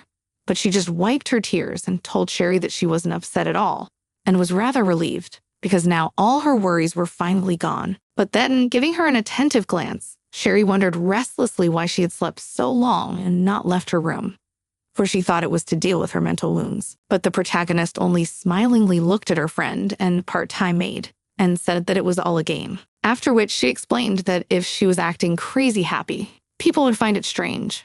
After all, how can she be walking around happily after breaking off an engagement? She then patted the maid on the head and told her that she was just taking advantage of her opportunity for idleness. The girl, in turn, apologized to her for making her worry and thanked her for being so protective of her. The next moment, Sherry rose from her seat and headed for the exit of the room, smiling embarrassedly as she said that in that case, she would bring her some clothes so she could change. Then she looked at the envelope on the table and thought that she was really relieved, for she had been trapped by her engagement to the bastard, but now she was free. And then she remembered her pretend friend Alicia, who was now being held under arrest at the Marquis Millick mansion, and also remembered Prince Lexian, who is on probation under house arrest at the palace. Then she remembered the second prince's personal servant Lexian, who had been so helpful, because through his testimony they had been able to find the records of the poison purchase, and the investigation seemed to be going smoothly, but suddenly, Things hit a dead end. Alicia was completely at ease because her accomplice was the prince, and Alicia was the only one completely trapped that day. After which she wondered that when the prince got hold of this poison, he obviously already knew about the peculiarities of the gage flower,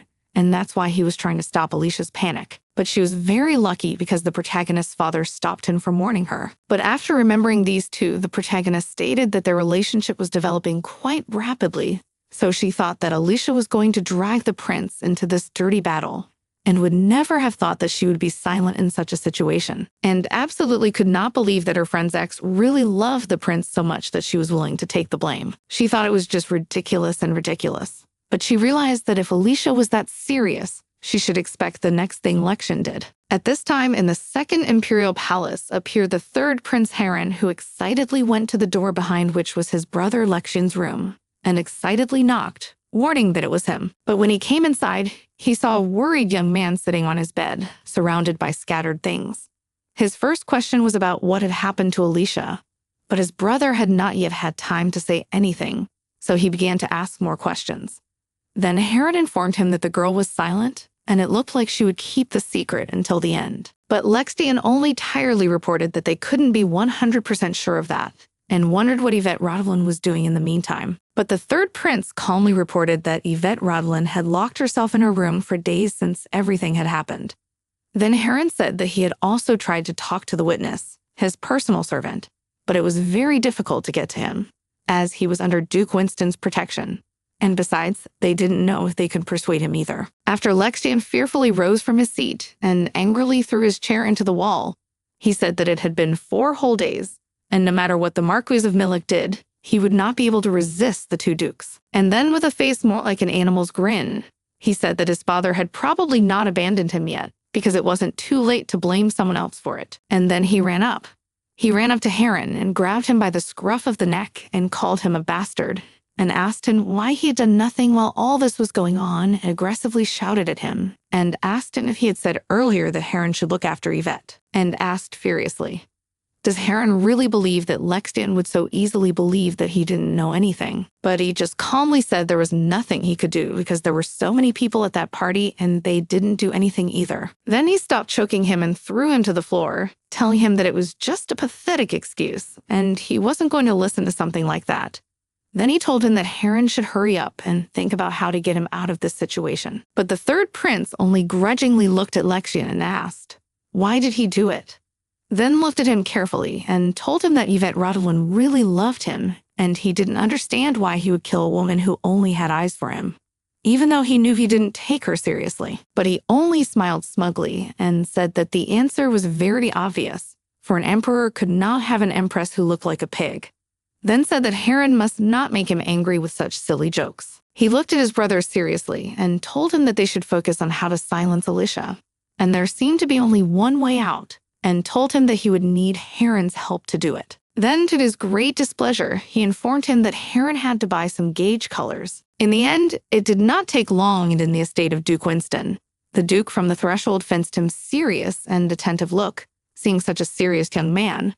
The Duke, of course, welcomed him and asked about the reason for his arrival. But Tot immediately noticed the Duke's wariness, so he asked about his behavior, and he looked more carefully at the third crown prince, and said that he should not misunderstand his behavior, because he is wary of everyone who may be involved in the case. But he only calmly sat down at the table and said that although he understood his concern, he had not come here to interfere, but to help Yvette.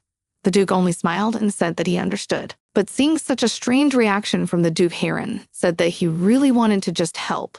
But Duke Winston, not hiding his smile, said that it sounds very funny because before this young man was always near Yvette Rodolin. And then he became much more serious and added that the young man had been deceiving Yvette all the time.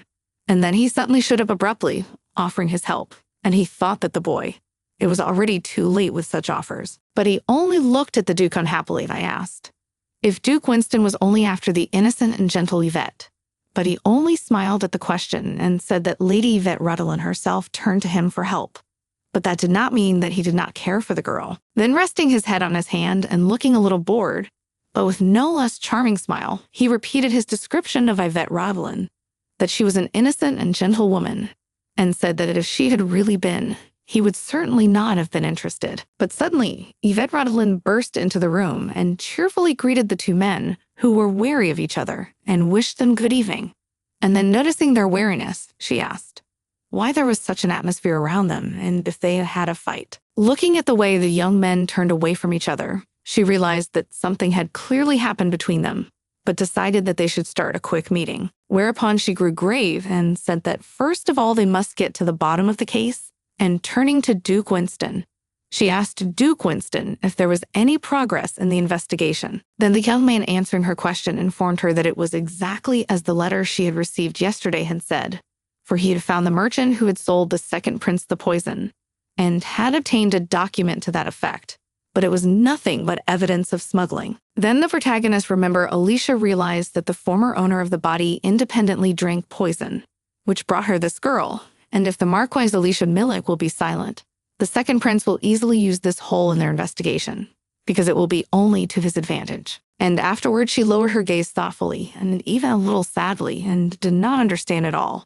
why Alicia was doing this, and she didn't understand how she had been forced to speak. Then the protagonist noticed some strange expression on Heron's face, and asked if he knew any new information regarding his brother, the second prince. But he grudgingly informed that Lexian hoped Alicia Milik would take their shared sin to the grave. Then he told the attentive listeners of their conversation with his brother yesterday, and when he said that Heron should get the red flower, the third prince at once inquired, was his brother going to kill someone? But he just calmly explained that he wasn't going to kill anyone. And afterwards, with a crazy smile, he said that Alicia would confess her guilt and pay for her sins according to the law. But afterward, his smile had already become some devilish and manic, and he continued that after such an exciting event in the empire, the first crown prince would not stand for it and would pass away from illness. And then he would ascend to the throne with the support of Duke Rodolin. And then, with a smile, he approached, but Yvette Rodolin was naturally stupid and naive. And when Alicia Milik died, he would remain innocent forever, and Yvette Rodolin would return to him with no regrets. And presenting this picture, he said that the most beautiful woman in the empire and the imperial throne would belong to him alone, and he really thought it was the perfect plan. The main character was literally shocked and didn't understand why Lexian had become so crazy. And the protagonist was literally in shock, not understanding since when Lexian became so crazy. When Duke Winston heard this, he immediately said that if he really thought so, he must be crazy, and Yvette Rodolin tried to stop him. But Heron calmly explained that he absolutely understood the Duke's reaction. He then continued his story, recalling the moments when he had sneaked into Yvette's sleeping room late at night. He said that he had been forced to go around only hoping that Duchess Yvette would wake up from the poison, and then he promised that he would do something even if Yvette Rodolin never forgave him. After all, he had to pay for his cowardice. And then he looked carefully at the main character, who was looking at him excitedly at that moment. He said that he didn't want to lose her anymore, and no matter how much time he spent thinking about it, he made his decision. And then he rose abruptly from his seat and said that at a future trial he would appear as a witness, and his brother would answer for his wrongdoing. But the protagonist, only excitedly looking into his face, which was full of determination, thanked him for such a thing, and she said that she wished to refuse because she did not want to see Heron's position shaken. And after a bit excitedly informed her that she had thought of one good way instead, and they could listen to her. Then began her story. Looking at the two men, anxious and ready to listen attentively to her, she said that her operation was to leave the second prince no choice but to how to admit his guilt. In the end, after listening to her carefully, they made some decisions, and after a while, Yvette Rodolin, together with Heron, were returning home late at night. An excited young man, calling the protagonist by name, said that it was unlikely to be enough, and warned if only she wanted he could help something else, and he madly wanted useless. But at that moment, the protagonist saw such a depressed look on the young man's face, and so she quickly approached him and took his face with her two hands, and made him look at her carefully. Then she smiled and asked if Heron still continued to blame himself for such a thing. Then, even without his answer, realizing it, she tried her best to convince him that he had done nothing wrong, and he didn't even know about the poison. So she had forgiven him a long time ago, and it was all of the past. And then, looking into his insanely embarrassed face, told him that she was insanely grateful to him for helping her, so he should stop blaming himself. But the next moment, unable to bear it, a tear of gratitude and regret rolled down his embarrassed face. At this moment, the protagonist, being in his arms, thought that she really can't forgive him, and only the real owner of this body can. So the protagonist was frantically hoping that now the owner of this body was watching them and would also like to forgive him. At this time, sitting in confinement in the estate of Marquis Milik, Alicia reasoned that since childhood, she was the favorite of all around, and everyone certainly considered her just a treasure and also insanely adorable girl. And this was due to her natural beauty, her noble birth, and the infinitely tender love of the people around her. So this little child really had everything she could ever dream of, and she was the most important and beloved child, as if she were a blessing from the gods, until the Duke of Rodolin introduced her to his daughter. Yvette Rodolin. And then suddenly for Alicia, all the attention of others and their love turned to this little girl, and she did not understand at all why everyone looked only at her when she was around. She realized that people often took an interest in orphans of unknown origin, and just such a child from nowhere was the Duke's adopted daughter, Yvette Rodolin. And Alicia, a true aristocrat of noble blood, found it insanely humiliating, and she hated the main character who had taken everything from her. With her arrival, the girls began to spend more time together, as they were in the same age group, and at one meeting Yvette reported that she seemed to have eaten a lot of dessert, as Mr. Charles' cookies were indeed insanely delicious. And at that moment, Alicia realized that this is something that can be used. So she smilingly happily informed the main character that she became even more beautiful than before, so that even adults will love the girl who eats so appetizingly. The little child, not seeing a trick in her actions, madly surprised. Alicia then handed her another dessert and asked her to try the creamy scones from the new bakery. So Alicia, after years, she was able to regain her happiness and was once again surrounded by attention, love, and acceptance from all sides. So it seemed that she was really happy and confident. So much so that even when Prince Lexian proposed to Yvette, Alicia didn't flinch at all, because she already knew that the second prince really only loved her because she was 100 times more beautiful than her friend, whom she used to look better against her. But she was taken out of her thoughts by her father, who looked excitedly at his daughter, who jumped up from her bed as soon as she saw him and asked what had happened and where the second crown prince was, and then ran closer and asked if he had given her any message. But he just grabbed her by the shoulders and told Alicia that she was just being used while she didn't realize it, because the second prince was just trying to put the blame on her. Alicia obviously didn't believe it and simply said that it couldn't be. After all, they either loved each other more than anything else in the world or had been in love for a long time. So she looked at her father's face and told him firmly that it couldn't be, so Lexian must have some plan. And then she was madly furious at the words of her father, the Marquis of Milik, and went to her bed and again said that the second prince would definitely choose her and not some Yvette. Her father, just with some unprecedented despair, rubbing his aching head, said that his daughter is just very stupid because she absolutely does not see the real situation, and left her room and asked the guards not to let her go anywhere. As he walked down the long corridor of his manor, he thought about what a huge shame this was and couldn't understand how it had happened. He had raised his daughter to be the best bride, but at that moment, a warding maid was watching, heading for Alicia's room, and when she got close to her, she asked her to be as quiet as possible and told her that she had a letter. She immediately grabbed it and started reading it. The letter read, "Dear Alicia, waiting for you at midnight at the palace," and signed as her Lexian. After reading this, Alicia cried with happiness, realizing that the guy hadn't forgotten her after all and was insanely happy about it. So she ran away at once, swapping clothes with the maid and changing her hair with a wig. And when she got there, she immediately looked up and was surprised, as she hadn't noticed the other prince at first. And the next moment, with tears in her eyes, she ran closer to him and greeted him joyfully, still literally unable to believe that they had managed to meet. At that moment, breaking the kiss, the second prince asked Alicia how she was feeling and apologized for having to meet so late and hoped Alicia had a good time.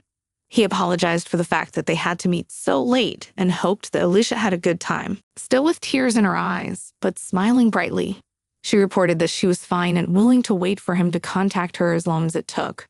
But she reported that the prince didn't look so good and wondered, was he really that upset with her? But he carefully looked at the girl and put her on the sofa and calmly told Alicia that it was only his problems, and they were nothing compared to the problems of his beloved.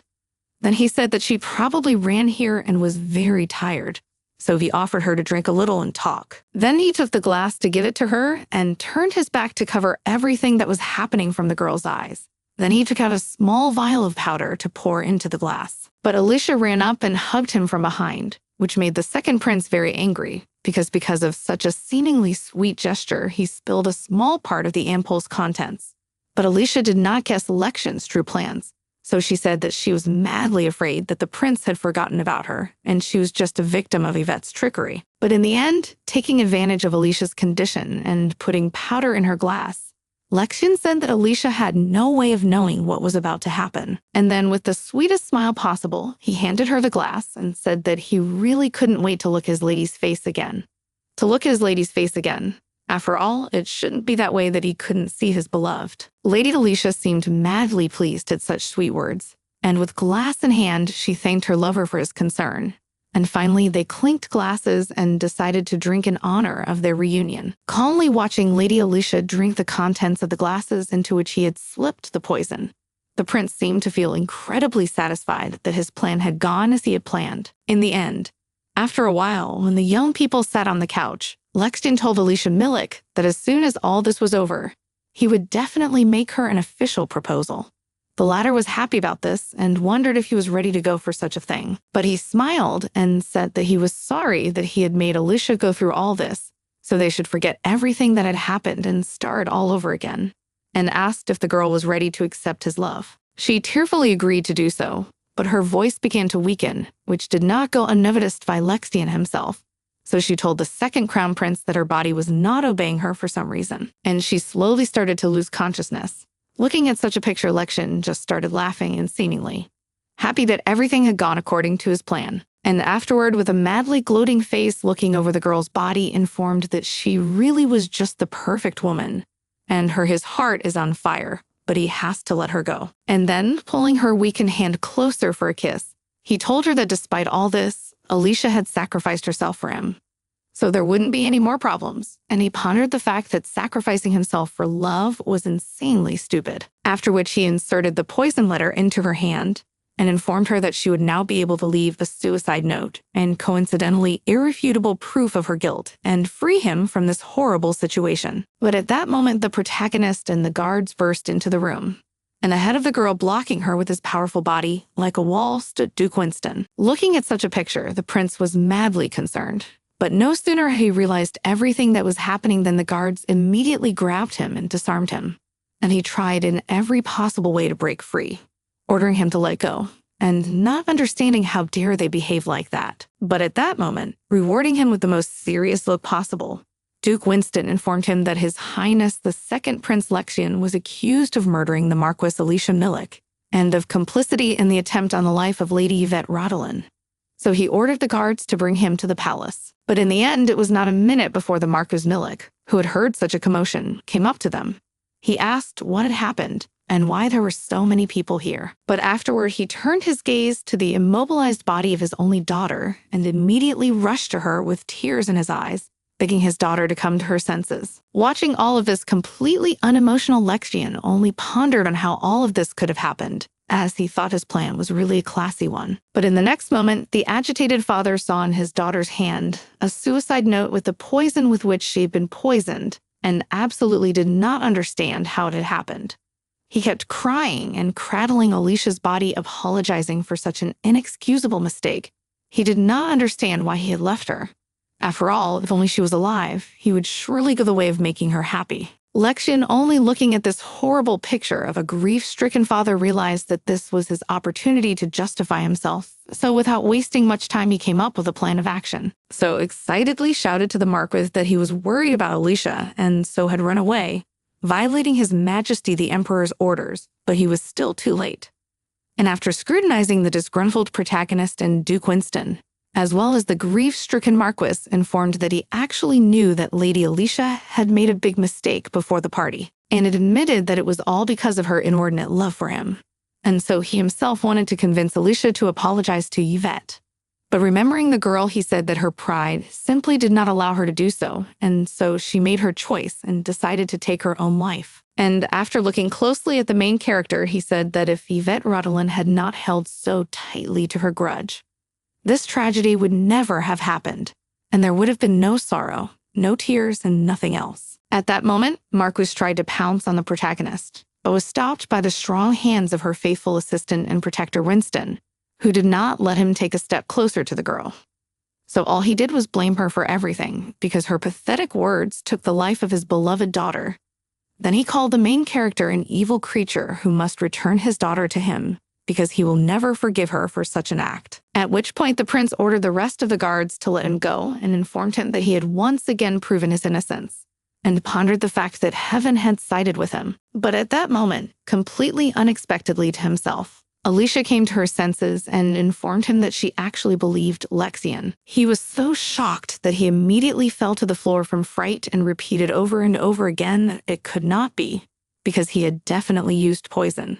And the Marquise only half-voicedly said that she would never forgive him, and afterwards shouted furiously at the top of her voice that she would curse him forever and ever, for he deserved nothing good in this life. Lexian, only frightenedly looking at this picture, didn't understand how this happened. After all, it looked absolutely pointless since the girl should have been dead. Then the protagonist calmly explained that on the day his letter was sent, she had also sent her own letter with it.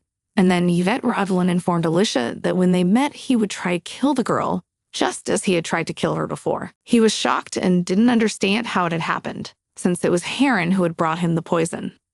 But then the protagonist, seeing such incomprehension, calmly informed that his brother had simply substituted the poison with water. Looking at the whole picture, the excited Marquis wondered, and the protagonist confirmed his conjectures and informed him that today his daughter had almost died at the hands of Prince Lexian, and they were able to avoid it only thanks to her help. After which she moved closer to the prince that was crouching on his knees, and still couldn't accept defeat, and informed him that it was quite amazing that he tried to use that number a second time. So it must be really hard for him to be that stupid. After looking at him with a disdainful look, she said that apparently the second crown prince had really hoped that he had succeeded and was very happy about it. After all, it had taken years for his plan to come to fruition, but in the end, nothing had come to fruition. Looking at Yvette with hatred, the guy swung at her in order to hit her, and it seems his blow was definitely a huge force and could even turn out to be the protagonist's last. And the last thing he said was that the protagonist should die and called her a bitch. But at the last moment, the girl managed to block his attack with the hilt of her new sword, thus knocking out his tooth. And then looking at him, contemptuously told him that it was a rather unfortunate reaction. It was a rather sad reaction on his part. After all, he had only faced a fragile and vulnerable lady in battle. Then she came closer to him and told him that he was trying to evade her attack every time, and she wondered if he was afraid after all. Looking after such a picture with pleasure, Duke Winston stated that the girl had already had time to hone her ball skills and seemed insanely proud of her. But the protagonist paid no attention to anything and swung her sword, wondering why Prince Lexian kept running away. It was only self-defense. As a result, the next few blows hit the target. Some more time passed, and they all found themselves in the royal court palace. And then the emperor, who stood nobly above the rest, announced that Alicia Milia was a sinner and that he was giving her one last chance to contest the verdict. The one with an insanely desperate expression on her face said that she insanely believed in love and in her loved ones, and so she devoted her life to the one she truly loved. And in the end, it turned out to be nothing but lies and betrayal. So with all the despair, she turned to the great emperor and told him that she was just a victim in his hands and her fault was only that she loved this man.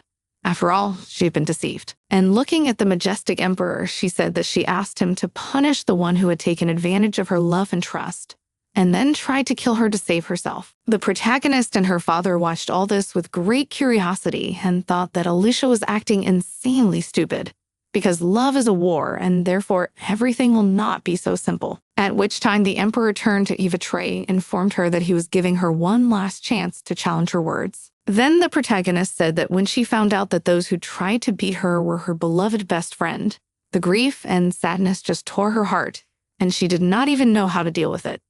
After all, they had very high positions and were responsible to the people and the empire. And with this outrageous crime, they undermined the authority and nobility of their empire. After which she stated with all her determination that, in her opinion, the noble was not the person who misleads others for his own benefit. So because of her selfishness, Alicia and Lexian became simply disgusting. And then she looked at the emperor with all determination and asked him to give these two sinners the punishment they deserved according to the law, and resolutely reported that such terrible things should no longer afflict their great empire, and ended her speech by stating that such were her words as the plaintiff Lady Yvette Rodolin. It seems that from what they heard, the aristocrats were madly delighted with her, and her father Duke Rodolin was insanely proud of his daughter. After listening to the girl carefully, the emperor said that her words had been heard and taken into consideration. He looked around and said that he was passing his sentence on both Sinner Lexian and Alicia for their heinous crime and conspiracy against the Duchess, as well as for attempting to kill an accomplice to cover up the crime, and by this very thing undermine the honor and dignity of the imperial family. The lectures that now was beaten so much that there was no living place on it because of the protagonist is stripped of his status as a prince and will be banished to the northern frontier. And the sitter Alicia Milik, who was in tears and heartbroken, but still blamed everyone around her, but not herself, will spend her life in a convent.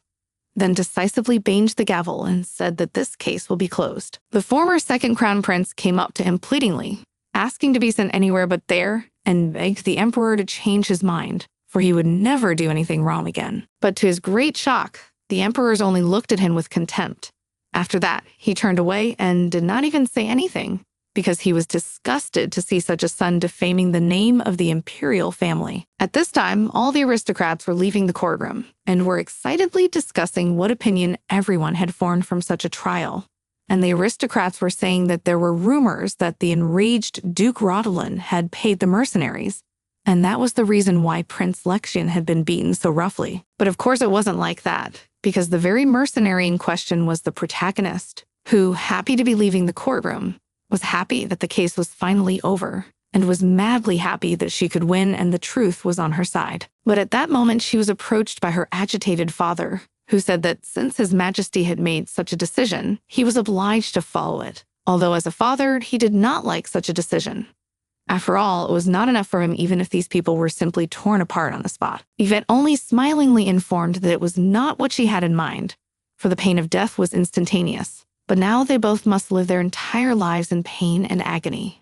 Hearing this, the Duke confirmed that her daughter's words did indeed make sense. And at that moment the girl, smiling happily, informed that now all her problems would disappear with it, and so they should not dwell on it, and think about what was ahead of them. Seeing such a happy protagonist, her father only patted her on the head and said that his daughter is the smartest among all, and she only happily said that it could not be otherwise because she is the daughter of her father. But afterward her gaze drifted to where Heron was supposed to be standing earlier, and she was rather flustered that he hadn't come after all. So she just hoped he was okay, and then she thought about the fact that she would have 6 months to prepare from now on, and it ended up working out wonderfully. At this time, excited Heron was minding his own business and mentally supporting the protagonist, hoping that now all her days would be filled with nothing but light, and she would finally be able to achieve the happiness and tranquility she crazily deserved. As a result, a few days later at Duke Winston's estate, he was taking baths and reflecting on the fact that his house had recently become insanely quiet, because due to the squabbles that were taking place in his house, he'd already become accustomed to the constant presence of Yvette, and now it was quite typically quiet. Afterwards, drying himself with a towel, he noticed a lot of letters on his desk and asked Maitri if this was all the correspondence for today. The latter confirmed his words and asked if he was waiting for any particular letter. But then the young man calmly sat down in his seat and began to deal with the documentation and said that he was interested in some letters from the Duchy of Rodolin, to which Demetrius assured him that no such letters had been received. Then the man sat looking up at the ceiling rather frustrated, wondering what he could do about it, and completely unaware of how or on what occasion he could contact Yvette. But then he remembered that when the protagonist would ask for help, she promised that she'd do him some favor in return when he needed it, and that was exactly what he could use as an excuse. So with a smile, he announced that it was time for Lady Yvette Rodolin to pay her bills. At this time in her estate, the protagonist sat tiredly at her desk, dealing with papers, and thinking about the fact that she felt insanely lost, because she began to send more and more frequent letters from the courtiers, as well as invitations to receptions, and they all accumulated at an insanely great speed. Afterward, tired, raising her gaze to the window, and considering the weather, the girl absolutely did not understand why this world was so strange and why she felt such a tremendous boredom. But then she took out the pendant that had been given to her by the ruler of the underworld and remembered that the green stone was supposed to grant the ability to choose any talent. And looking at it, she thought that she really had a thing that I was madly interested in. But afterwards, she immediately put the amulet with the stones in a box and said that she had no reason to choose a hard life, but she did not understand what to do about it. But suddenly excited by the voice of the maid, who, smiling brightly, reported that her lady has a guest. And the protagonist seems to be madly surprised by this, because no one was not waiting for her. As it turned out, with this guest was Duke Winston, and seeing the young man in front of her, the protagonist smiled brightly and greeted him, stating that they have not seen each other for a long time. The one seeing such a joyful heroine could not hold back a smile and greeted in return, wondering whether the girl had not forgotten about her promise, which she had given then. She only smiled and said that of course she couldn't forget about it, because it was thanks to the young man that everything was resolved. So she asked him what he expected from her. And so, further recalling the day, she realized that Duke Winston had simply gone along with it, and it was quite expected that he would demand something in return. At that moment, distracting her from her thoughts, he told her that they should come to a discussion. And then he gently put his arm around her and asked if she could spend the whole day with him. She was insanely excited and embarrassed. He inquired if he was asking for something like that in return for his help. He could have asked for literally anything, but he said with a smile that he was sure it was worth it. The main character still seemed to be madly embarrassed, but she agreed to his terms and asked how the young man would like to spend the day. But he only calmly looked at her and said that he hadn't thought about it yet. But afterward, he asked if she had any problems, for her face looked a little gloomy. Yvette Rodelin felt rather uncomfortable at this remark, for she had not even realized that her face could give away all her thoughts. But then, looking intently into Duke Winston's face, she informed him that she had no problems and that what was bothering her was completely unimportant, but then explained that she had worked very hard to clear her path. But she found that now she had 3 paths, and she did not know what risk each road carried, so she was afraid to take a wrong turn. Then she asked Winston which path he would choose, but he only looked at the girl excitedly and wondered if their days of riddles were in vogue again. She only laughed and said that they should pretend that she hadn't said anything at all. Then, sitting down on the sofa, she suggested that they decide what they would do today. She asked him if he had any ideas. He only looked at the protagonist with a smile and said that he thought it would be good to do something that would distract her from her thoughts. But after he said that no matter how strange his question was, he wanted to know what the protagonist thought of him. It seems that such a sudden question gave the protagonist a great idea. And then they, standing on the training field, were preparing for battle. And the Duke said that if the protagonist can wound him at least once out of 15, then she will win. The girl only happily accepted such conditions, so quickly resolutely headed toward him in order to carry out the first series. But in the end, her attack was rejected, and the man, without waiting a great deal of time, immediately began to counterattack. After that, he stated that the protagonist had become much more intense in her training, but she calmly said that she had not stopped her training for a single day. Then she mentally stated that it was amazing how a person could achieve such a thing without using mana, but only her own skill. But then she thought that she still had one advantage that she could use, and so attacked from below where his sword would not be able to reach her for at least a while, and prepared to strike from below, but the Duke seems to have expected absolutely no such thing. So, not calculating his strength, pushed the protagonist away, repelling her attack, and did it a little rougher than I would have liked, and then excitedly ran up to her, wondering if she was all right and how she was feeling. But Yvette, only with a smile on her face, wiping the dust that had fallen on her, said that the victory in this battle remained for her. It seems at first the young man had absolutely no idea what she was talking about, or when she had time to strike. But she noticed afterward that his cape was torn and had a hole in it. And then she only smilingly stated that the protagonist really has talent, and a keen enough eye could notice such a thing. But the girl just jumped happily on the spot and was madly happy with her victory. But afterwards, they went back to the manor and talked, and the protagonist stated that after all, the swordmaster was just great. And he calmly explained to her that the only one who was great of the two of them was her. After all, her passion for the sword is not even comparable to that of a knight. The girl only thought that such compliments from such a cool man sounded insanely embarrassing. But suddenly, when she hadn't expected it, Winston turned to her and told her that he'd been thinking about her earlier question about the 3 paths, and wondered if her question sounded like she already knew her answer. After which he informed her with a smile that at least he knew for sure she wanted to be honest about her feelings every moment, and was doing her best. After all, when they met for the first time, the girl was not afraid and challenged the Barkley. And also when he accused her of being reckless, because of this act, she bravely answered him and continued to further develop her skills. So, scrutinizing the confused protagonist, he told her that he just can't stay away. So he wants Yvette Rodolin to follow the path her heart wants her to follow, and then added that he's thrilled to watch her pursue her goal in spite of the odds. Then the girl turned to Mr. Masksuit did not thank him for such a thing. From that moment, she began to think about whether she wanted to become a knight.